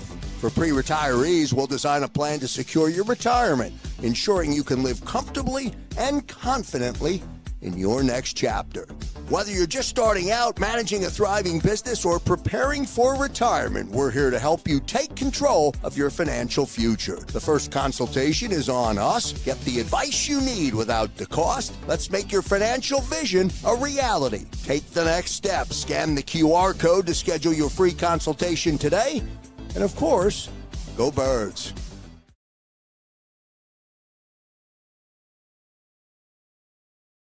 Welcome to the Jet Setters and the High Rollers, to the Thrill Seekers and the Night Owls. Welcome to everything you could possibly want on one 5-mile island. Welcome to the Wildwoods. Book your stay today. EAGLES, Eagles.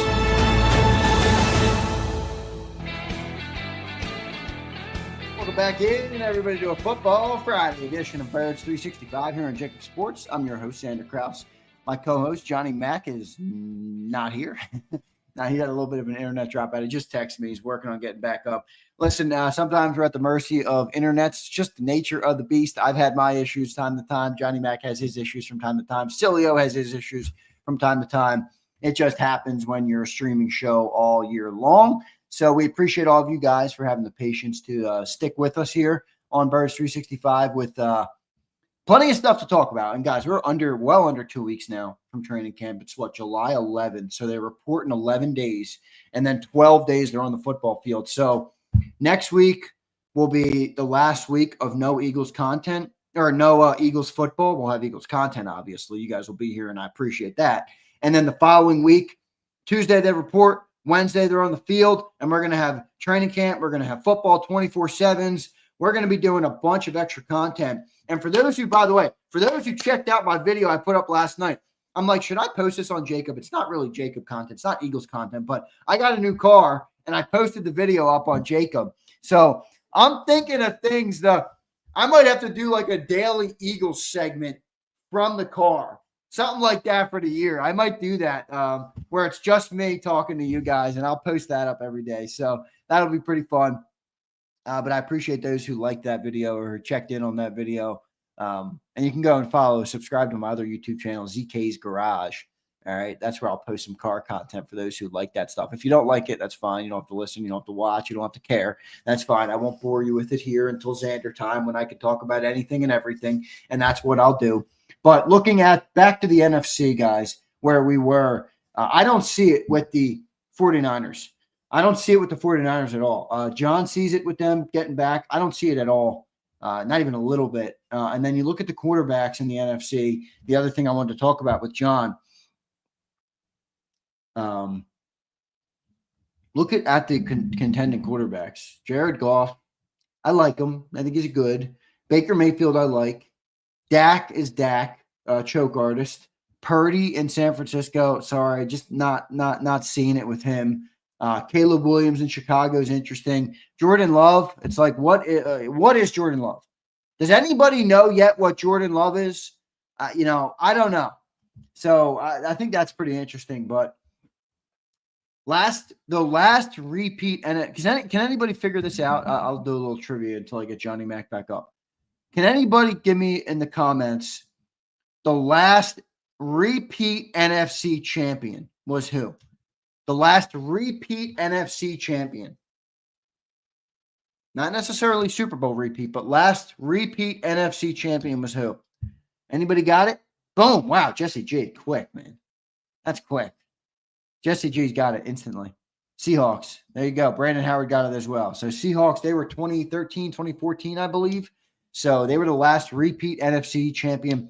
No, not NFC East. For those who thought I said NFC East, NFC champion, not NFC East champion. There was the Seahawks in 13 and 14. So it's obviously a tough conference to repeat. Plenty of repeats over in the AFC recently, obviously with the Chiefs. But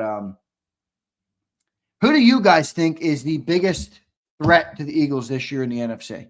I have the Rams, and then I have probably the Lions, but I got to be honest, I got a lot of questions about them. I am not sold that they're going to be as good as they were. I am not sold. But who do you guys have as the biggest threat to the Eagles in the NFC this year? Lions, Dank Yang Gang's got the Lions. Brandon Howard, an interesting one. Well, I think the NFC South is pretty easily Tampa. And you're right, they could be a dark horse contender, but I don't know. I just don't know if the Bucs are ready for that level. I think the Bucs are a good team, and in any given Sunday, good team to play. But are they a Super Bowl contender? I don't see that. But maybe. Buccaneers, so we got a couple Buccaneers. LA, Rays got the LA. Rams, Commies, Lions. Cody K, get those Commies out of there. I don't see it. Get those Commies out of there. I don't see it. Ethan says Vikings with JJ McCarthy. I don't see that much. All right. I don't know about that. Jets, no. Tampa, Buccaneers. So a couple guys with the Bucs. Dan says Rams, then Lions, then Vikings. If JJ is Sam without choking. Well, that's a good comp. I don't know if JJ will be that, but Some Black says if JJ from Minnesota does average, would you consider them a challenge? Well, yes, I would, because Ninja, if you look at that roster, that is a very good roster. So if they get if you've got a quarterback who's mediocre and he comes into play and he doesn't have a great team, he's probably going to stink. If you give a mediocre quarterback a great football team, is that going to improve his chances at being a competent quarterback? Absolutely. And I think that's the best thing that J.J. McCarthy is going for him.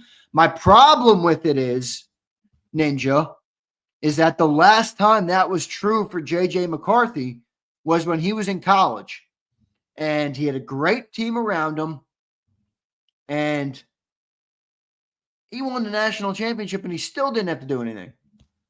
So I don't know, like, if does the NFL level change that? I don't know. I can't quite buy into him until I see it. Dang says he likes JJ better than most. Dang, who is that in your profile picture? Dang, who is that in your profile picture? It looks like we got Zander time started a little earlier today. DC probably has the second most dangerous. Well, that I agree with. Slager. I agree with you on that front. Shady says JJ could be the equivalent of Jalen last year.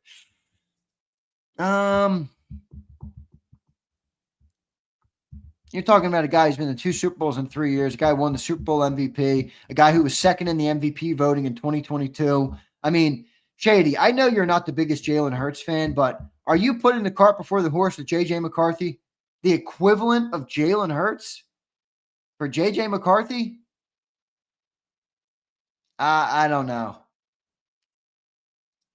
I don't know. I'm sorry, Shady. You know I love you, brother, but I don't see that. Call me an Eagle homer. I don't really care. I don't see that even a little bit. Flag going to be a bust now. I don't see that. Oh, you got the Yang Hansen, a.k.a. Baby Jokic, the Blazers' first-round pick. Nice, Dank. I know you're a Blazers fan out there and thing. All right, we got Johnny Mac back. Yes, it is, Drew. There's no doubt. Let's get Johnny Mac back up here on Birds 365. John, welcome back to your own show again. How you doing, bud? One of those days. Yeah, I said it. Hopefully. I said it. John, we stream every day, all through the year. You're bound to have a couple internet issues here and there. It's just the nature of the beast, my friend. Yeah, I guess it was the Wi-Fi the whole time.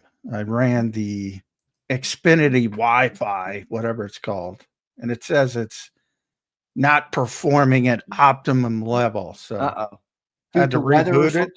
Yeah, had to reboot it, and hopefully it's okay now. But yeah, we got 14 minutes left on the show today, John. So we'll be in a pretty good shape. But I just asked you, John, about the contenders in the NFC. I think there are some good ones. How would you rank them in terms of quarterback? How they match up with the Eagles defense? Like, who is the toughest matchup for the Eagles if they get, any given Sunday? You got one game to win, and late in January. Who do you think the toughest matchup would be for the Eagles in that setting? Well, I think from last year that would have been easy, and unfortunately we didn't get to see it because they were upset, and that was the Detroit Lions. I mean, from a talent perspective, they're the most difficult to deal with. Not necessarily the quarterback, but for what they were able to do with Ben Johnson in that scheme, they probably have the second best offensive line, or they certainly did last year with Ragnow. It's a big loss. It's a huge loss. They had, maybe the best 1-2 punch backfield in the NFL with Jahmyr Gibbs and David Montgomery. Great receivers, led by Amon St. Brown. So, in a tremendous tight end as well. They're very Eagles-like. A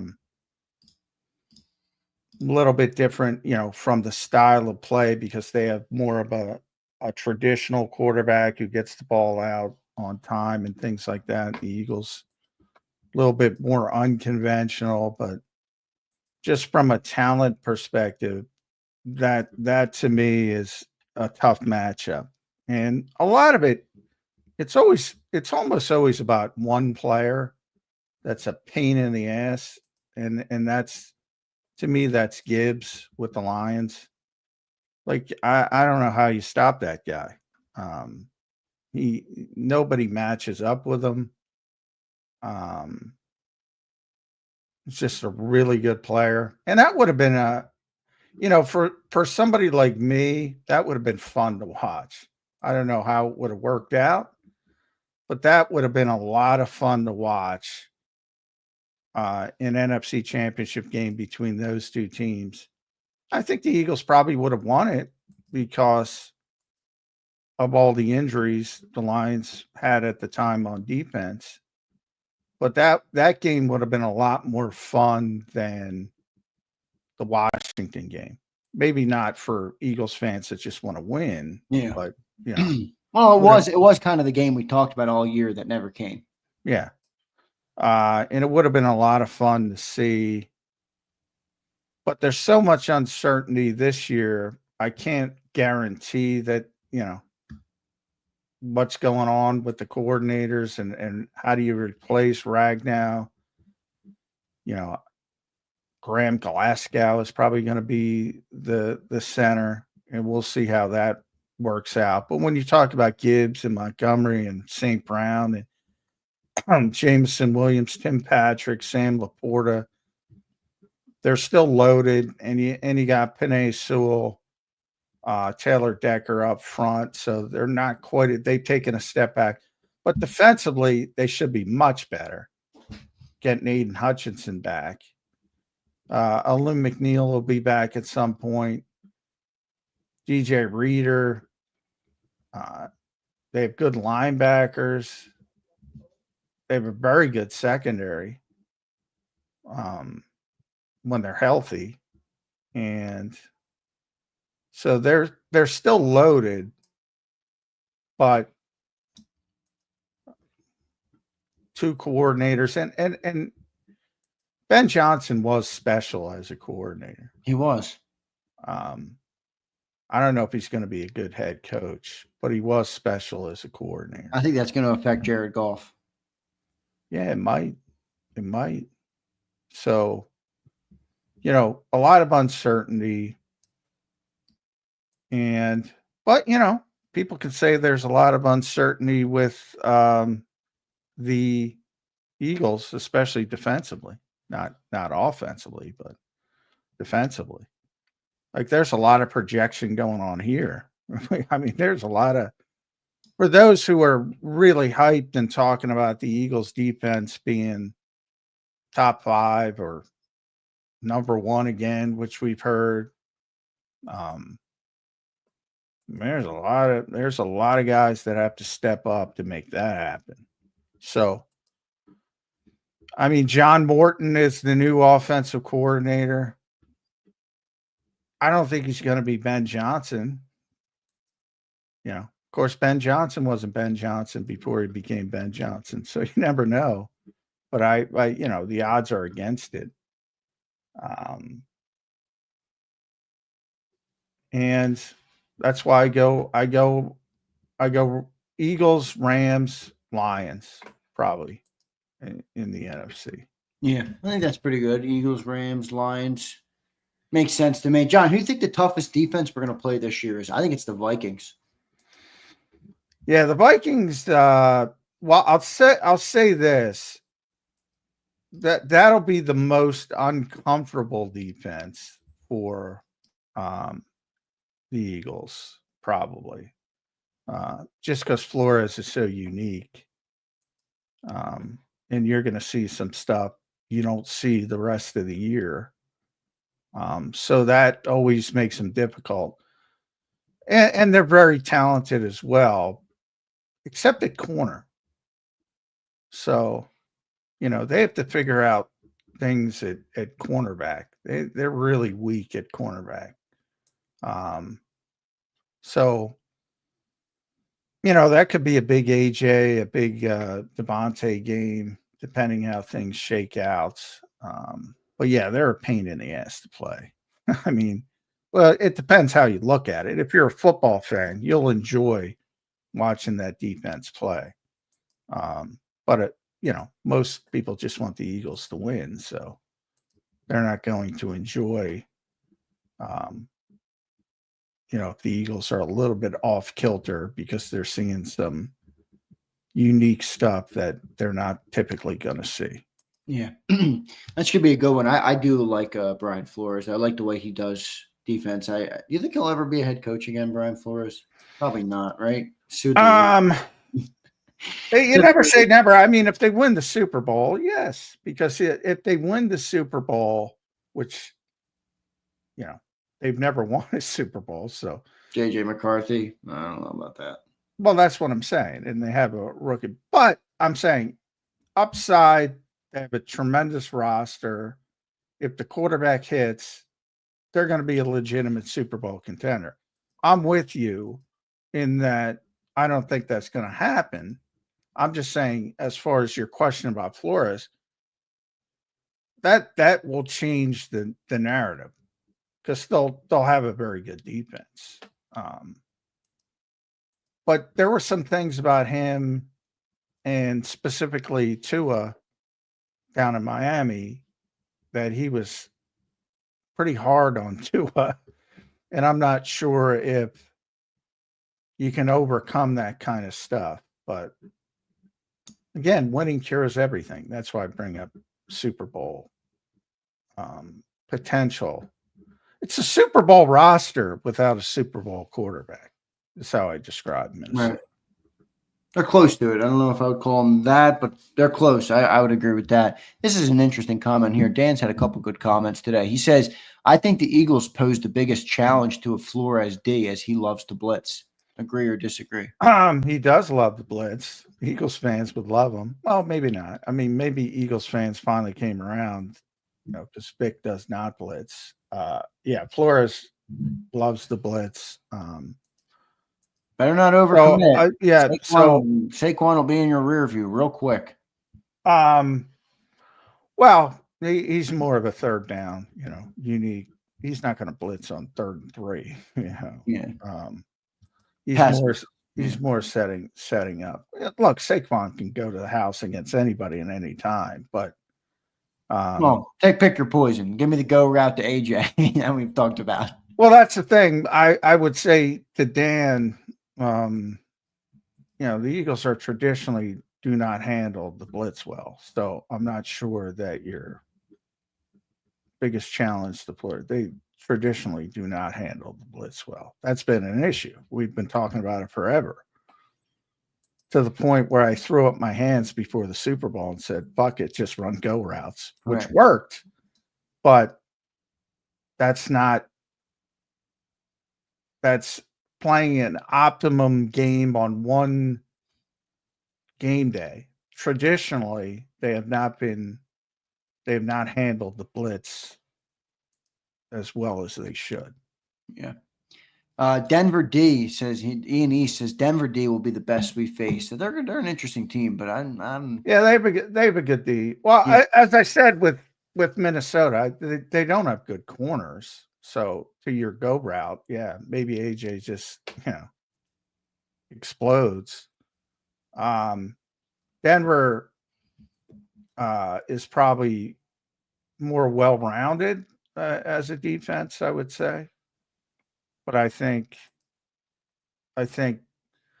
look, I say it on the show all the time. I think the best defensive coordinator in the NFL is Vic Fangio. And number 2 is Brian Flores. And he's my favorite to watch just because he's more interesting in the stuff he does. Right. So,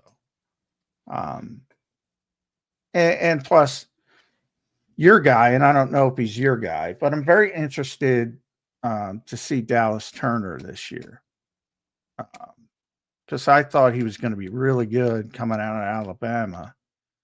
Now, partially he was blocked by how good Van Ginkel and who's their other edge? Grenard. Grenard was even better. Tremendous player. If they had 3 of those guys, look out. Did you see? We talk about edge rushing. I know. Here, Dallas they're rolling out Jonathan Grenard, who's second team All-Pro, Andrew Van Ginkel, second team All-Pro, and Dallas Turner. If Dallas Turner hits, woo, good luck. Did you see what happened to him recently? Speaking of that player? Yeah, he got swindled. Yeah, that's crazy. Some sort of bank fraud scheme. Yeah, he lost almost $250,000. Yeah. Hopefully they'll be able to get that back for him. But I doubt it. I had one issue in my life with a bank fraud scheme where a guy used my debit card in another state. He printed his photo on an ID that had my name at my bank, a branch of my bank in another state. And the dumbass reception, sorry, I shouldn't say that, but gave him all, he pulls out a lot of money and takes it and walks with it. It took me, John, almost a year to get the money back. And it was almost like a lot of money. Like I was struggling without the money. Hey, I'm sorry. I'm sorry to hear that. I'm glad you. It happened a bit ago, so it's all good. I'm glad that eventually it got corrected. In this instance, 250,000 is pretty significant. So they're gonna really go at. It sounded like they already essentially found the people, and I didn't look at it that closely. Yeah, I didn't either. I'd have to read more about it. Yeah. That's pretty significant that they'll probably law enforcement will put some people on that. Unfortunately, all these swindlers who, by the way, are assholes, unbelievable assholes. Why don't you use your genius fraud abilities for good, and you can make money on your own? I know. So true. I mean, my God, don't screw people. Dallas Turner's a first-round pick in the NFL draft. He's probably destroyed that they took that from him, but he's going to make a lot of money over his life. Most people, you screw them over for years, as you mentioned. Yeah, those people are the scum of the earth. Yeah, I'm with you on that. Hopefully he gets the money back. And you're right. There's a little bit of a higher profile than me, right? Right. NFL athletes not getting the same treatment as I did, Dank. But the struggle with it for me was that you're dealing with multiple police departments, because I had the police department here, but they had to coordinate with the police department in the state where he was. That's a nightmare. It was a nightmare. I mean, oh my goodness. I had one earlier, and it was a nightmare as well. And this is back in the days where, before the internet and all that stuff. So anyway, it was identity theft, essentially. Opened up credit cards under my name that I didn't even know about until they defaulted like months later. Right. Ruined your credit and all that crap. Yeah. Oh, gosh. The one day you get a call and it's like, from a collection agency, and you're like, what are you talking about? I don't even have this card. And that was the first call. I still remember it. And I'm like, what? I don't have an account with your, that. And that's when I sort of slowly figured it out. Right. That's something. And I ended up, the U.S. Postal Service fraud, whatever their thing is, had to get involved. Yeah, it's a nightmare. It is a nightmare. No doubt about it. Jeff Bone says, random question, last super chat of the day. We'll let Johnny Mac go. Random question. Do you guys watch NASCAR? Jeff Kerr is our NASCAR guy. Yeah, Jeff Kerr is our NASCAR expert. I do not watch NASCAR. But, I watch it a little. I've been watching it recently because one of our great viewers, Dirty Air, he's in here, Gary Sexton. I'm not sure if he's in here today. Gary Sexton, his name is, though. But he's sending me to Dover, Delaware next weekend. Oh, yeah? Nice. So I'll be at NASCAR. I'll be at the event, Jeff Bone, the Bonehead. I'm really looking forward to it. Yeah, I mean, that's interesting. I've never been to a NASCAR event. Maybe I'll put that on the bucket list if you can get me in. Can you get me in? A little bit late. It's not grandstand seats either. You're down there in the pit, man. It's fun. So. Down there in the pit, yeah. Yep. It's interesting. Yeah, it should be good. All right, Johnny Mac, your final thoughts, man, on a football Friday, John. And we only got 1 week left, John, of full shows and full content without the Eagles being on the football field until presumably next February. That feels good. Presumably. We're going presumably. It's interesting you put that way, because that's the expectations the Eagles are dealing with. So that's where I started this. and I apologize for the technical difficulties today, but we started the show and I was talking about adversity, and everybody knows they have to get through adversity. Handling success is a little bit different. And I brought up Nick's perfume analogy. They got to put up with the perfume this year, and everybody telling them how good they are, and they should do this and they should do that. I'm not picking on you. You're just talking extemporaneously, presumably playing in February. Nobody in the history of the game should presume they're playing in February, because that's how difficult it is to make the Super Bowl. But boy, everybody expects it in this area. Everybody. And that's what they're going to be dealing with this entire season. Yep. Johnny Mac, should be good, man. I'll do it all with you again on Monday morning on a Monday edition of Birds 365. Enjoy your weekend, my friend. Hope everything goes good on your end, and I'll talk to you on Monday. All right, Johnny Mac? All right. Thanks for holding up without me again. Apologies for the technical difficulties. Hopefully everything goes fine when they're back out there. I got to get this fixed. So, Johnny Mac, you've held me up many of the times. I'm happy to do it for you here and there. Thank you, brother. I'll talk to you on Monday. All right. Thanks, all. All right. There's Johnny Mac, John McMullen, the #1 Eagles beat reporter in town. Give him a follow at JF McMullen. And a great show today here on Birds 365. Even with some check dropouts, thought we had great conversation. Love talking about the quarterback. I know it's one of those conversations where some people don't like it. Some people love it. Some people get mad at what you say. It's one of those things where it's just like it's a sensitive subject. But I don't know why. I love talking about the quarterback. I love analyzing the play. I love analyzing what he's done, what he's accomplished, what he can improve on, where he wants to go. I think it all comes into the conversation of we all have the understanding that what he's accomplished here is better and surpasses any other quarterback we've ever had. If you can't have a conversation without setting that as the pretense, if you will, then yeah, that's where I agree you'll go off the rails. But Jalen is obviously extremely successful, and I still do love talking about the different things that go into his career. He's still a young player, guys. He's only 27, going to be 27 next year. So young player, and still, in my estimation, not in his prime, and a lot of room for growth, and a pretty incredible track record of what he's done so far. So he's an interesting quarterback. I love his mentality. I will say that. His mentality is easily my favorite part about the guy. I like that word, dank yang gang. I think that's a good word, special. So I think I'm excited to see what he does this year. I'm really excited to see what he does this year. And still plenty of stuff to talk about. I'm looking forward to it, though, guys. I mean, shit, it's July 11th. I mean, we're here. We're here.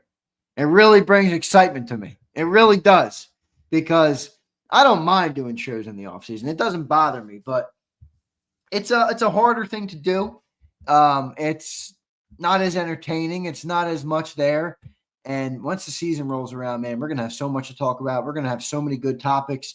I'm going to be launching the giveaways again on the channel. We're going to really start kicking into high gear again, and I'm just excited for it. I really am.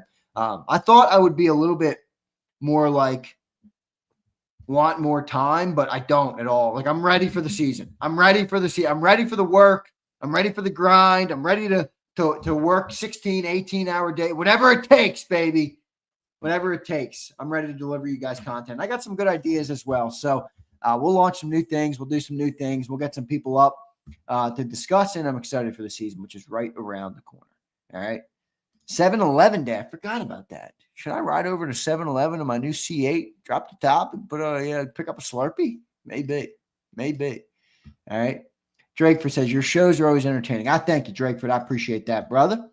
Brandon says, good show, Xander. The show improved a lot since you took over. Brandon, thank you, man. I appreciate that very much. It's a kind comment from you. And I know you've been here a long time, Brandon. So from a viewer like you who really watched all before me, I appreciate that comment very much. So thank you, sir. I appreciate that.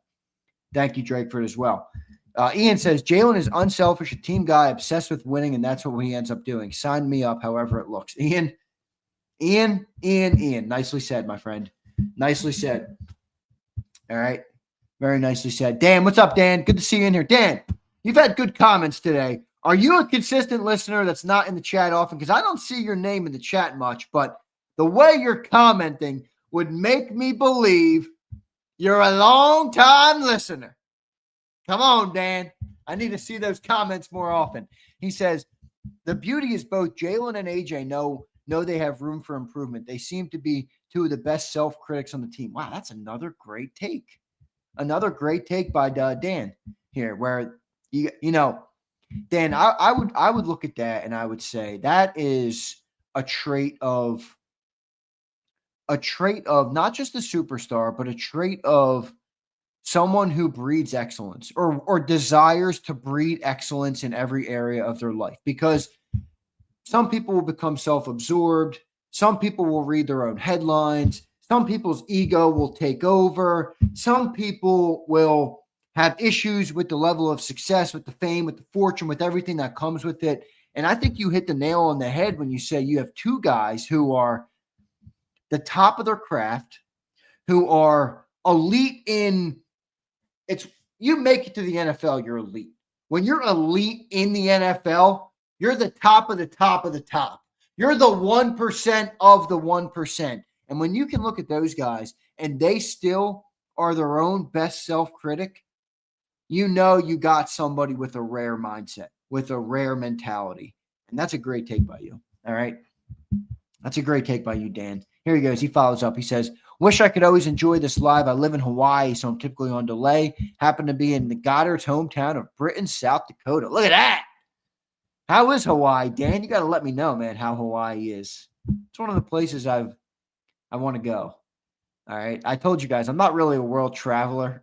The only time I've ever left the country was when I was a kid and I played hockey and we used to go to Canada. And I had one ski trip in Canada. I did skied at Mont Tremblant, which was pretty cool. But it's the only time I've ever left the country. Other than that, I think I got my passport right here. Other than that, well, I know Hawaii, you don't stamp the passport for all the idiots who are like, you don't need to stamp the passport to go to Hawaii. I know. But there's my passport pic. And I got not a singular stamp on the passport.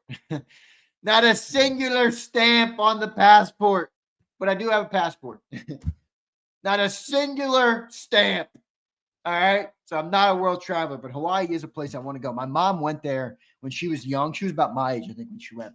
And she went with her sister back in the day. And she still to this day says it's one of the greatest trips she ever went on. So interesting. But you got to let me know, Dan. Dang says he's the only Dan on JAKIB with good takes.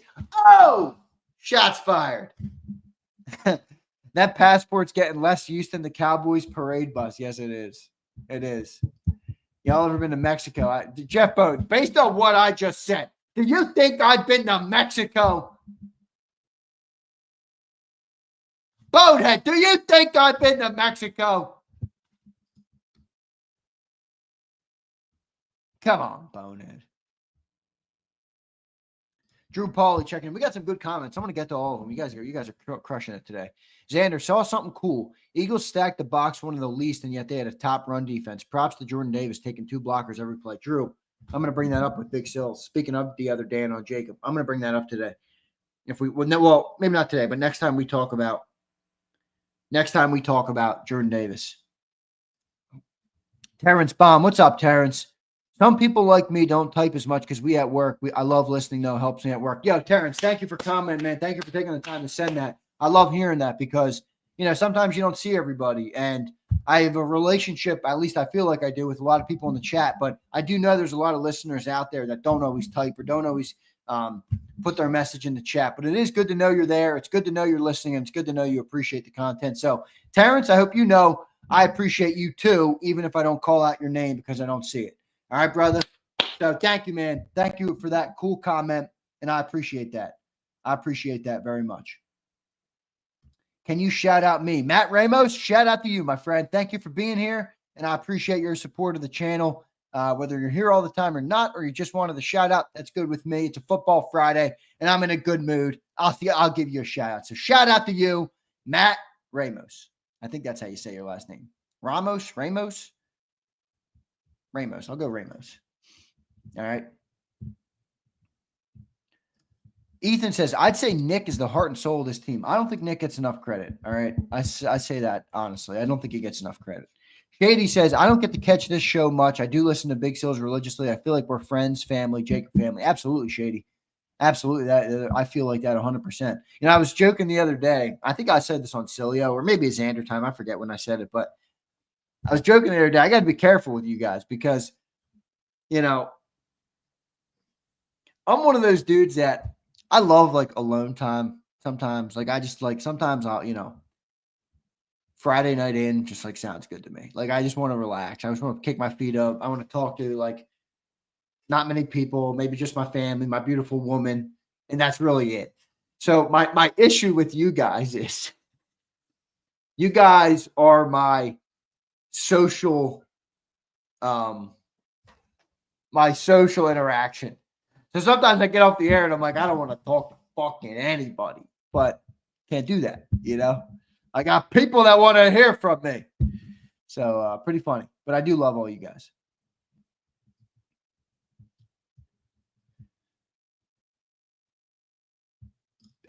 Beat says, if I don't listen to this show daily, I basically hear nobody talk all day. That's pretty funny, man. That's pretty funny. Y'all are my social life. Exactly, A-team. That's me too. I'd rather be home. I am definitely a homebody for sure. I am definitely a homebody. Can you shout out yourself? Shout out to you, Big Z. Congratulations on the grind, the work you've put in, building JAKIB to what it's become, taking over as a host a year ago. I don't want to say I'm proud because I don't, you know, I try not to go down the prideful route too much, but I'm appreciative of where we are as a company. I'm appreciative of where we are as a channel. And my favorite part about what I do is 100% without a shadow of a doubt, the community that we have. I love doing content. Don't get me wrong, but I love connecting with you guys. I love connecting with real Eagles fans. I love connecting with people that are around the city, people that like the things I like, people that care about the teams I care about. That's my favorite part. So I appreciate that, JP. I appreciate that. Little shout out for myself. All right. Little shout out for myself. All right. Appreciate all you guys, man. Let me get another comment up here. I thought I had a couple more.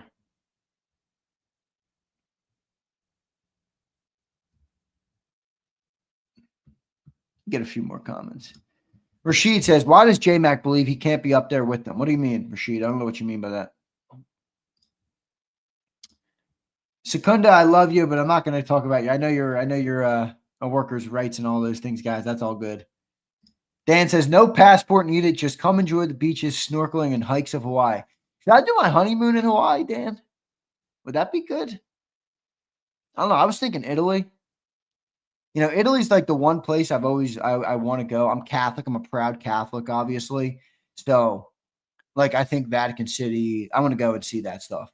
You know, I want to go and spend some time there around Rome and the different places of Italy. Obviously, there's a lot of great places in Italy. Some people say Rome is not the place to go, but because I'm Catholic, I care a lot about Rome and I like it there and I want to go and see it and experience it and read the plaques around and all those different things. But I don't know. Maybe Hawaii is an option. Maybe Hawaii is an option. Come to England, Z. All right, Ian. Ian, I'm only coming to England if I'm getting lunch with Ian East. All right? I'll only go east if I can hang out with Ian East. All right? Check my comment before that. Rashid says, let me see. All right, here we go, Rashid. He says, Xander, since 22, Jalen has more yards, touchdowns, and wins than Lamar Jackson. Jalen had 2 Super Bowl appearances. Lamar has 2 MVPs. But Jalen's 22 and 23 stats were as good as Lamar's 2 MVP years. Rashid, I think it's an eye thing, dude. I really do. I think it's like a, I don't know. I think Jalen just doesn't like look like they want him to look. You know, like I don't think he looks like, I don't think he plays the game like those other elite quarterbacks do. And Rashid, I'm with you. Like I have zero problem. If it doesn't look how I want it to look, I'm willing to take my opinion, my ego, and the things I want, put them under my shoe and step on them and say, fuck them. Do what you got to do to win. But I don't think everybody looks at it like that. You know, I think people want it to be the talent and the arm and the running and the down and this and that. And, you know, I think it slows people down from giving the right assessment on the quarterback. And the thing I love most about Jalen is if he keeps this up, Rashid, if he continues to put the main thing, keep the main thing, which he's done to this point, and I have no reason to believe he wouldn't do that moving forward. If he continues to do that, all of those conversations will naturally change, right? Like, I don't know. I was young when Tom Brady was early in his career, but when Brady won one Super Bowl, were there people that were like, he's a sixth-round pick, he's not as good as Aaron Rodgers, he's not as good as Peyton Manning, doesn't have that type of talent. And then like 7 Super Bowls later, you're like, well, that guy's the greatest quarterback to ever play the game. Like, at what point does Jalen reach the level of winning where the talent is superseded, everything is superseded? It doesn't matter anymore. Like, just keep doing what you're doing, because the success that you've had will make every critic and even your most staunch haters shut the F up. I think that's what he's doing. And like, I'm willing to see it through. I'm not in a place of Jalen has to be this for me to approve, or Jalen has to be this for me to feel like we have an elite quarterback. The results speak for themselves. We do have an excellent roster and an excellent franchise and an excellent front office and an excellent owner and GM, and we have good coaching staff. We have everything. So I'm not going to use the things that we have to take away from the player that Jalen is. I don't think it matters. Could you say in the year 2024, Jalen is not quite as talented as a guy like Lamar Jackson? Sure, fine. Have it, though. Rashid, like you said, what do we want? Jalen's been to 2 Super Bowls. Lamar's got 2 MVPs. Would you rather have a quarterback that wins the MVPs, or would you rather be to 2 Super Bowls? Like, I don't really give a shit about the MVP. I don't. It's good. Congrats, Lamar Jackson. Congrats, Josh Allen. Congrats, Joe Burrow. That's great. You guys are potentially all Hall of Fame players. I'm an Eagles fan. I want parades on Broad Street. All right? I want rings. I want the banner to drop like it's going to on September 4th. That's what I want. I don't really want the MVP. Would I be proud of Jalen? Would I be happy for him? Absolutely, I would if he got those things. But is that the thing you set your sights on? Not for me. Not for me, and I don't think for Jalen either. And Rashid, there's a blessing in there. And I would say it doesn't really matter for the people that don't want to see it that way.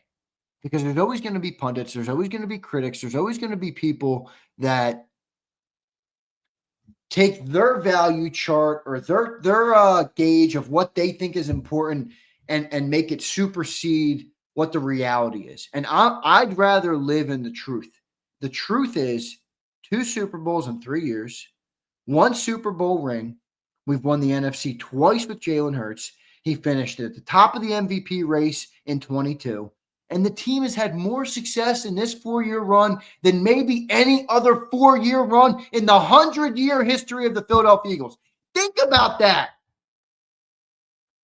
Think about that. I mean, we got OG fans in here, guys who have been around much longer than I have, who have experienced a lot more Eagles football than I have, who have watched a lot more Eagles football than I have. They have never seen success like this.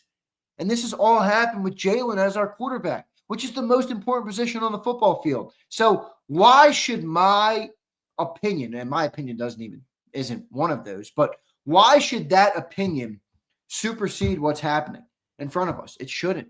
And it's not going to. It's not going to in my brain. It's not going to on my show. And maybe John will have his opinion, or Celia will have his, or some of you in the chat will have yours. But I'm not here for MVPs. I'm not opining on the game so that Jalen can get MVPs. I'm not a proud Philadelphian who wants my quarterback to bring home the MVP trophy.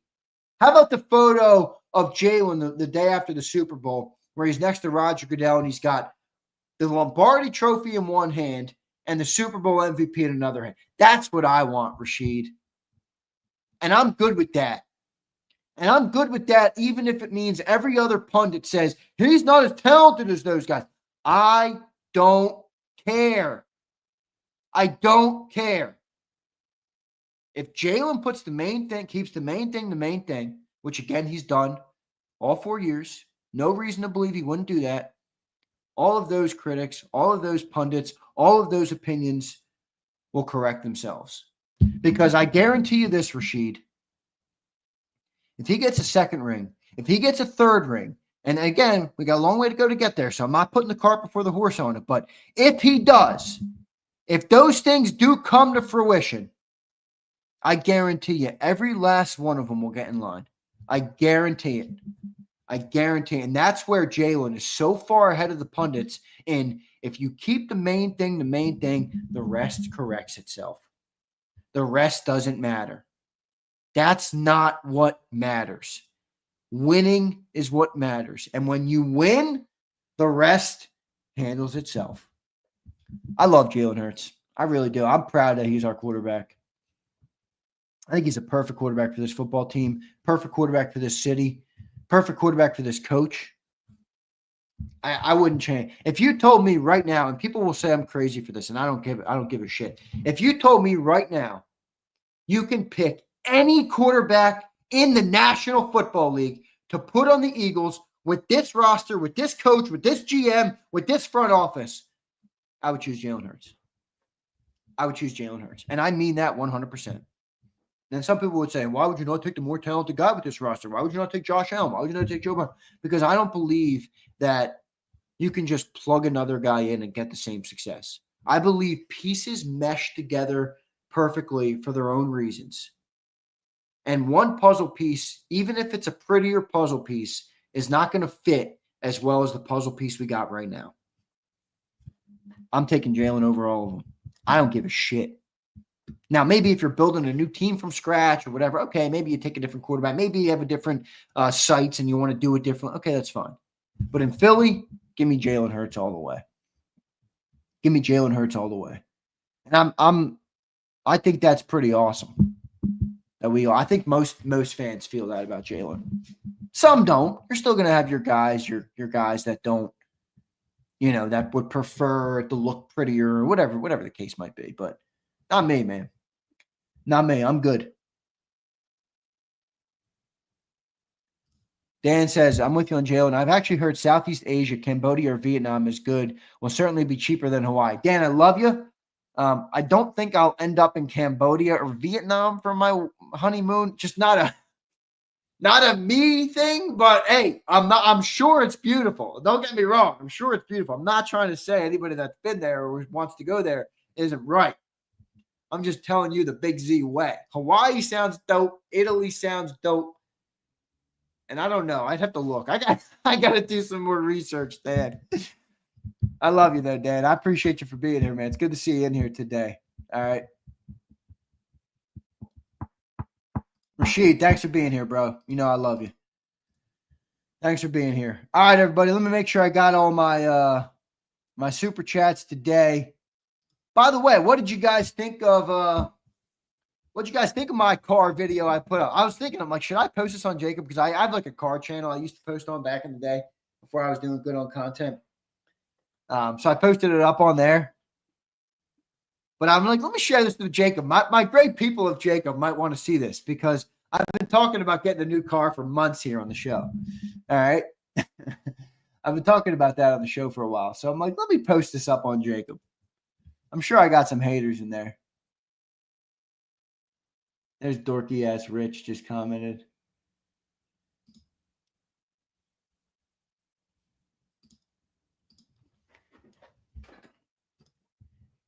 ZK's garage. Yeah, it's actually not new, Tony. I had that a little bit ago, but now I got a nice car for it, so I'm going to be posting up a lot more. Yeah, one of my content ideas, I'll let you guys in on it. I was thinking about this, and my biggest struggle right now as a content creator is this, okay? This is my biggest struggle personally. I'm going to just give you guys some of my personal thoughts on my life for a second. I love being in front of the camera. I have zero fear, I love it. Put the camera on. I love it. I hate taking the content, chopping it up, editing it, making titles, making thumbnails. I hate all the back end stuff. So if I can get through a phase in my career where I can roll camera all day, whether it's Eagles content, it's my Corvette content, it's some of the other ideas I have. And I want to kind of go into a faith channel as well at some point. If I can get to that point, I will be a fucking content machine. I'll record content all day long. The problem is I record this footage and then I got a bunch of it in the queue. I hate editing. I hate all this crap. And I'm like, fuck.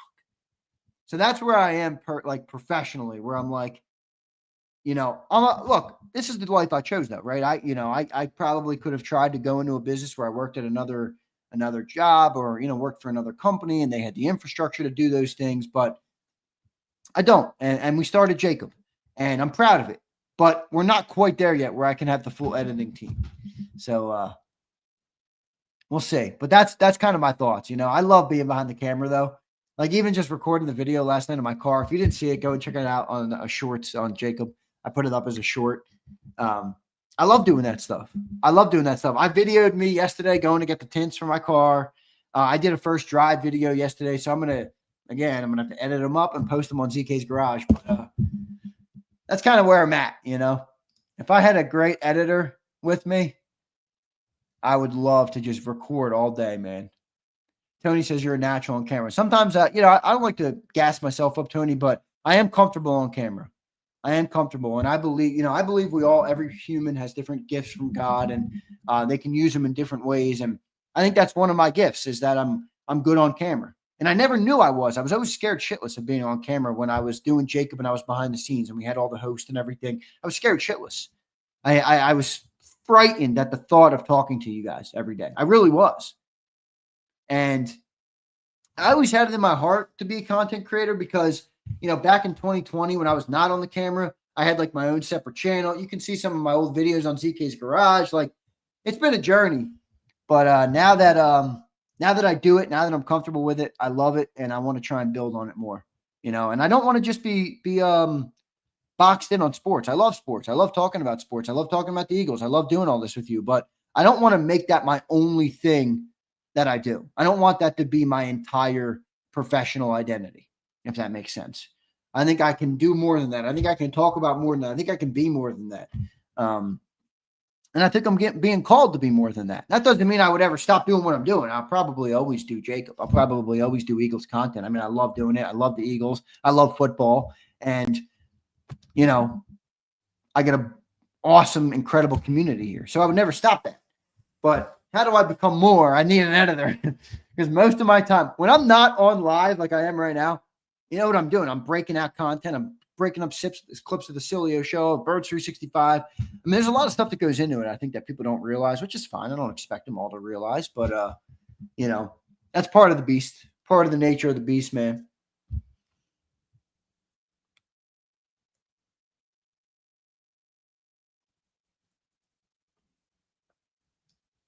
Xander, you got a great gift of grabbing of what? Of whating? Grabbing? Gabbing?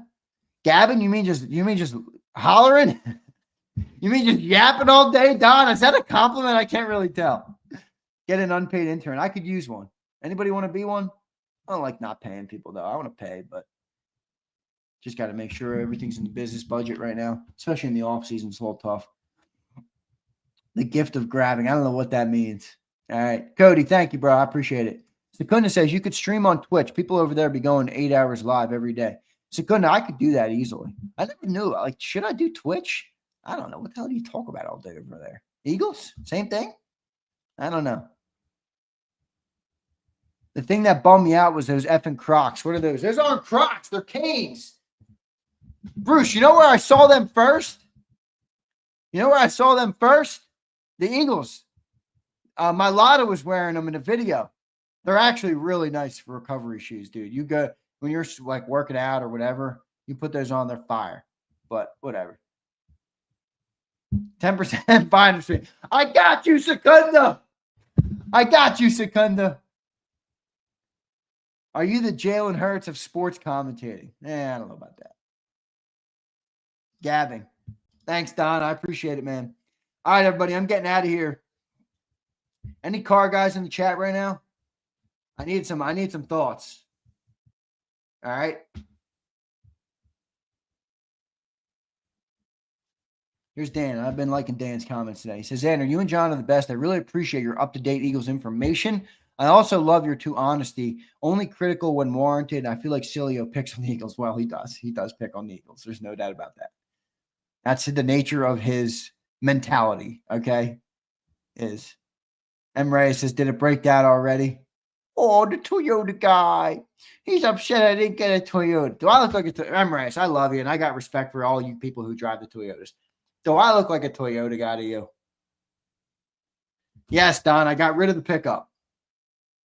The numbers, if you guys saw the numbers on that pickup truck that I got out of that thing, I drove that thing for 40,000 miles in 3 years.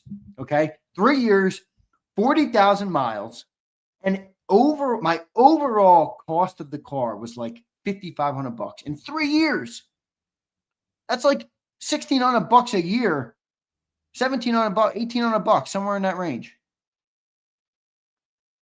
A year to drive that car for 40,000 miles. That is, I made out like a bandit on that car, on that truck. But Philly Don, here's the caveat. When I brought that truck into the dealership, the dude opened the door and he's like, holy shit. He's like, the door sills are sparkling. I'm like, yeah, I keep my cars perfect. I care very much about my cars. I keep them perfect, pristine condition. So the truck was in good shape, man. 40,000 miles in 3 years, but it was in good shape. Overall, it had 65,000 miles. I bought it with, I want to say 30,000 on it. The Vet I got with only 6K. So the Vet's got much lower miles. Got to name that car. I need a name. Somebody give me a good name, and Beetlejuice is not it. Give me a good name. I've been trying to think of a name. I can't really come up with one. Philly Don, you got to be kidding me. I already miss it, dude. It's a truck. They take you. You never know how good a truck is until you get rid of the truck. But I'm shopping a beater right now, Don. I might pick up a beater. I might pick up like a beater truck that I can use when you need a truck. Vet Stadium, good one, Slager. Lucille. Is that the most M-Ray's thing you've ever heard? Street Speed. I know Street Speed. He's got like over 1 million subs, dude. He's a savage. He's a savage car content creator. Most don't get that big. He's good. He's at the point where he buys cars for fun because it's so good for his channel. I was joking with my mom, because she works at the dealership, and I'm like, yeah, I'm going to start posting this car content. If I get up to 10K subs, I'll be buying cars every other month, dude. I'll be buying cars for business. Oh, they already are for business. I mean, you can always write them off. Naming cars is lame anyway. When you have a taco, maybe. Not when you got a Vet. All right, everybody. I love all you guys. I got to run. I got some stuff to figure out here. I hope you all have a great weekend. I appreciate all the support, man. I appreciate the comments. I appreciate the love all through the off season. We've had great shows, great content, great viewership, great community as always. And it's going to start to really pick back up. So I'm excited for it, man. I appreciate each and every one of you. And hope you all have a great weekend. If you're grilling up, grill it up to the best of your abilities. Make that meat good, juicy, flavorful, whatever you got to do. All right? Love all you guys. And I'll see you next time on a Monday edition of Birds 365. See you next time, everybody. You've been listening to Birds 365, the destination for the passionate Eagles football fan who bleeds green. If it's Eagles football, we're talking about it. Debate inside the locker room and guests that are some of the greatest football minds from around the region. We hope you enjoyed the show. We know we had a blast. Make sure to like, comment, and subscribe, and we'll be back soon. But in the meantime, hook up with us on social media at JAKIB Sports. See you next time on Birds 365.